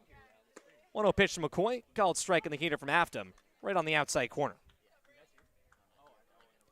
McCoy's 0 for 4. 2 flyouts and 2 strikeouts. 1 ball, 1 strike after the highlight kick. The pitch, this one's inside, almost clips McCoy. Makes it 2-1. Dalton Pence will be on the mound tomorrow for the Braves, the left-hander out of UNC. The chance for the Bravos to move on. Here's the 2-1 from Afton. McCoy, a deep drive to center field. Harrelson at the warning track, looking up. It's gone! James McCoy, a home run in the bottom of the 9th inning. His second here on the Cape. And the Kettleers now trail by 8. It's 14-6. Fastball left in the middle part of the zone, and McCoy made no mistake about it. 103 off the bat, goes 425 feet.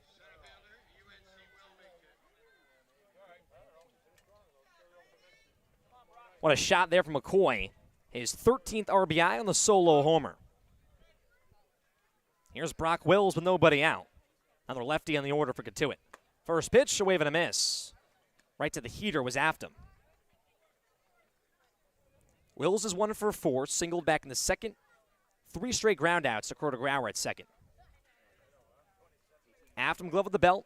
0-1 pitch, fastball up and away. 1 ball, 1 strike. Cotuit trails Bourne by 1 in the hits department. 14 for the Braves, 13 for the Kettleers. Here's the 1-1 pitch. Fastball just above the letters, 2-1. The errors have been alive as well for both sides. 3 for the Braves, 2 for the Kettleers, but all that matters is that scoreboard for Bourne. Afton's 2-1 pitch, low and outside, makes it 3-1.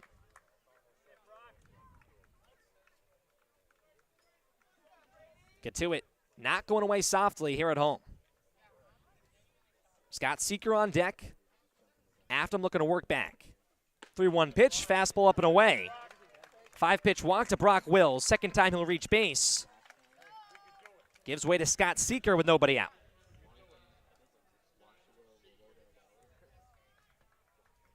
You just got to settle in here if you're Brady. It's a lot of work to do if you're Cotuit. You just got to settle in here, find the zone. Don't be afraid to let your defense make plays. Third straight lefty and Seeker. First pitch, fastball called strike on the outer half. Seeker's 0 for 2. 2 lineouts, a walk, and a hit by pitch. He scored in the 8th.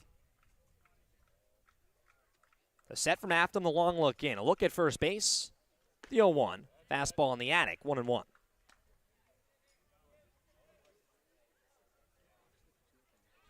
Last meeting was here at Lowell Park. Just a few days ago on Tuesday, a 4-1 Braves win. This one a lot more offense from both sides. 1-1 pitch, Seeker a liner and foul. Hard down the line in right field. In favor of Afton now, 1-2. Seeker also still in search of his first hit. 4th game, he's 0 for 9. Middle infield pitching here for Bourne. Eblin shaded about 8 steps away from the bag at third base. Afton's 1-2. It's a fastball up once again. Seeker not biting, even at 2s.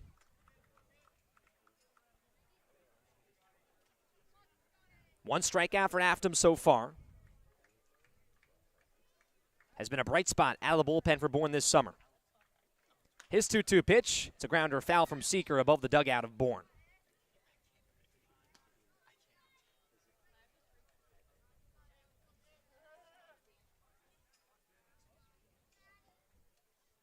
Two-step lead for Wills off first base. Has 4 stolen bases. We'll see if he's in motion here. The 2-2 once again. Here's the pitch from Afton. Fastball inside. Bender a snap throw to first. Off the mark and not in time. Pushes the count full. Some other scores around the league. 18-5 lead for Brewster over White D. But what matters for these two teams, 5-2 lead for Hyannis in the bottom of the third. Afton sets once again. The highlight kick, full count pitch. It's a fastball outside, ball 4. A home run from McCoy, back-to-back walks for Wills and Seeker. First and second, and Trotter Harlan will step in, but not before Scott Landers walks out of the dugout to talk to Afton. Yeah, last 2 at-bats have gotten away from Afton.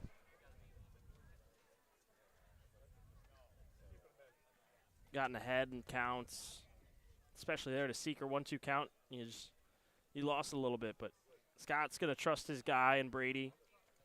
He's got a righty on righty here against Harlan.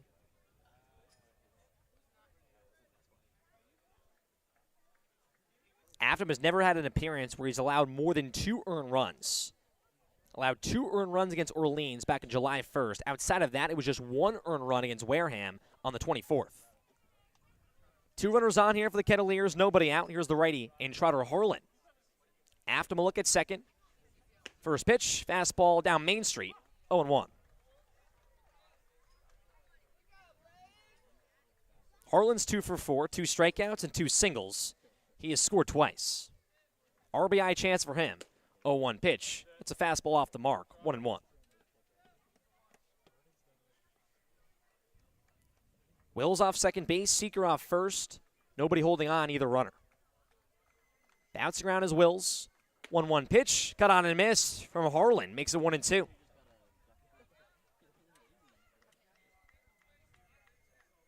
Matt and I always say, out number 1 is the biggest out, and Afton looking for that here. Long looking for the sign. 1-2 pitch. This one clipped out of play, and Harlan stays alive.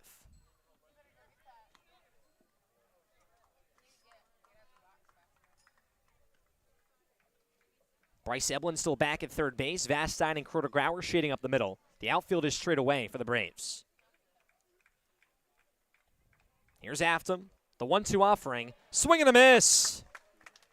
Second strikeout for Brady Afton. Puts down Trotter Harlan, and that's out number 1 in the bottom of the 9th. Like Cam and I say, big out there. First one's the one you need always. Now you're just 1 swing away from getting out of it and picking up a Game 1 win. Here's Jack Scanlon, just his second at-bat. Singled back in the 8th. Was a big part of that 2-run rally for Cotuit. First pitch to the lefty. It's a fastball called strike. And no one likes that call. That one dipping a little bit below the knees. 89 there from Afton. Scanlon steps back in. 0-1 count. Deep breath from Afton here. Here's the pitch. Fastball low to the backstop. Both runners will advance 90 feet. Wills now to third, Seeker to second. Bender calls time here for Afton on a 1-1 count.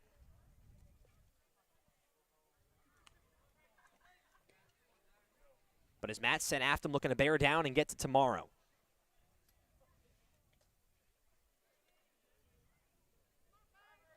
$6 p.m. first pitch from Dorn Park. Very well could be an elimination game here in the West semis. 1-1 count. Here's the pitch. Fastball low and inside. Just blocked from Bender. Keeps both runners steady. Makes it 2-1.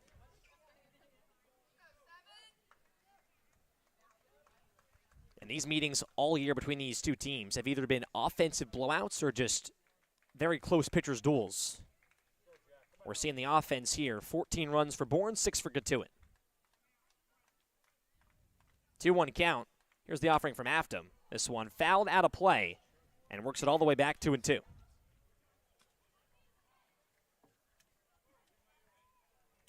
Top of the order, and Cole Mathis to follow.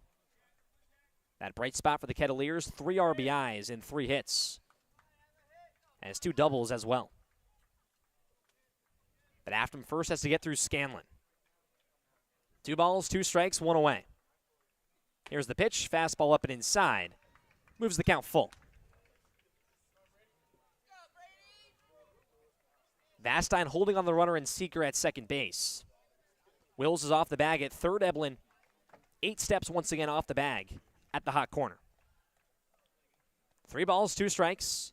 Here's the pitch from Afton. Fastball driven right field over the head of Grauer, and it's a base hit. Will scores. Seeker will get the stop sign. Now the wave. Giuffreda cannot pick it up. Seeker is in there safely at home plate.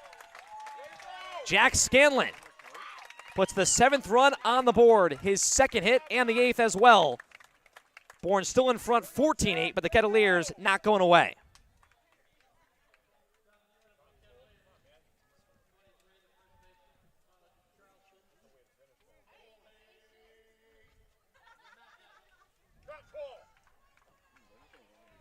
Gives way to Cole Mathis, top of the order. Scanlon's that 1 runner on. Afton sets, first pitch. It's a fastball call, strike at the letters. 1 out here in the bottom of the 9th inning. Afton's 0-1 pitch. Fastball will miss on the inside corner, even at ones. But Cotuit not going away. 4 runs so far in the last 2 half innings, including the 7th. That's 5 total. The 1-1 pitch, Afton to the breaking ball, a called strike on the inside corner, makes it 1-2. It's painted inside there from Afton. Great pitch. Has 2 strikeouts so far, looking for the 3rd. From the stretch, the 1-2 pitch, foul tipped and off the glove of Bender. We'll do it again.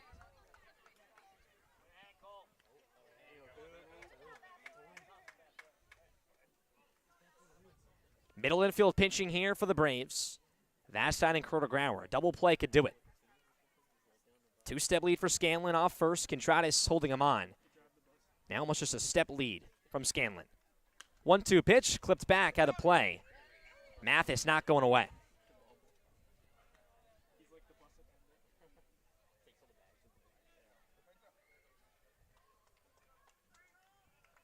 The Braves, their first step to run it back. And Cotuit, the number 1 seeded team in all of the Cape, looking to come back. 1-2 pitch, Mathis a pop, fly left field in towards the line. Peterson comes in, he'll settle under it, and he'll make the catch. Just in fair territory for out number 2, and the Braves 1 out away from taking game 1. Yeah, you can breathe a little easier there. Just need 1 more out.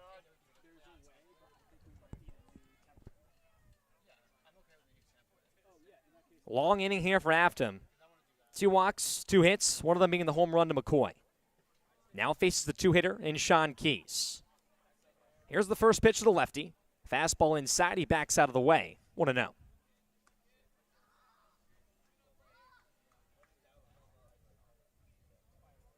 Cotuit not making it easy on Bourne late in this one, but still that cushion on a 14-8 lead. Here's the 1-0 pitch from Afton. It's a fastball outside, makes it 2-0. It was Cunningham to start. He had 4 strikeouts on 7 hits. Levesque, great out of the bullpen. And Afton looking to close it out. Has to work back 2-0 with 1 runner on. Here's the 2-0 pitch. Almost clips the foot of Keys. Bender, a great scoop. Stops it from going to the backstop. Scanlon still on first base on a 3-0 count.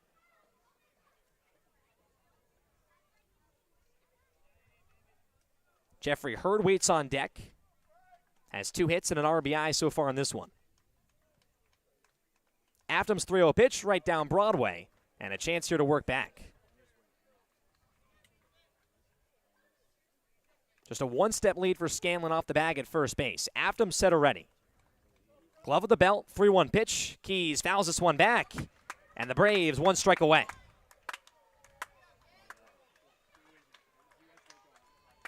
Few claps here from Lowell Park. Keys back in the box. Afton sets. 3 balls, 2 strikes, 2 away. Here's the payoff pitch. Inside corner is just going to miss, and it's ball 4. Keys a jog down to first base. The Kettleers not done yet. First and second with 2 outs, and here's Jeffrey Hurd.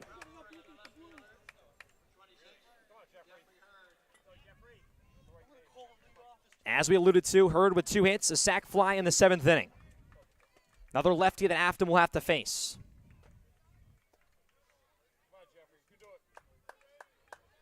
A 6-run Braves lead, 14 hits for both teams.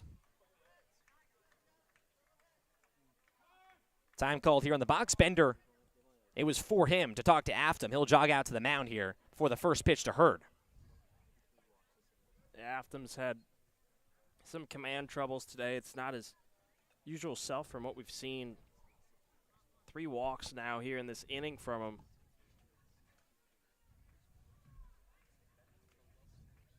Started out tough with that home run from McCoy, but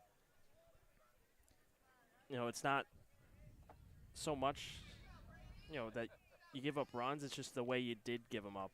Here, it's just too many freebies have been given out in this inning. He sets on the bump, first pitch to Hurd. It's a fastball up and inside for ball 1.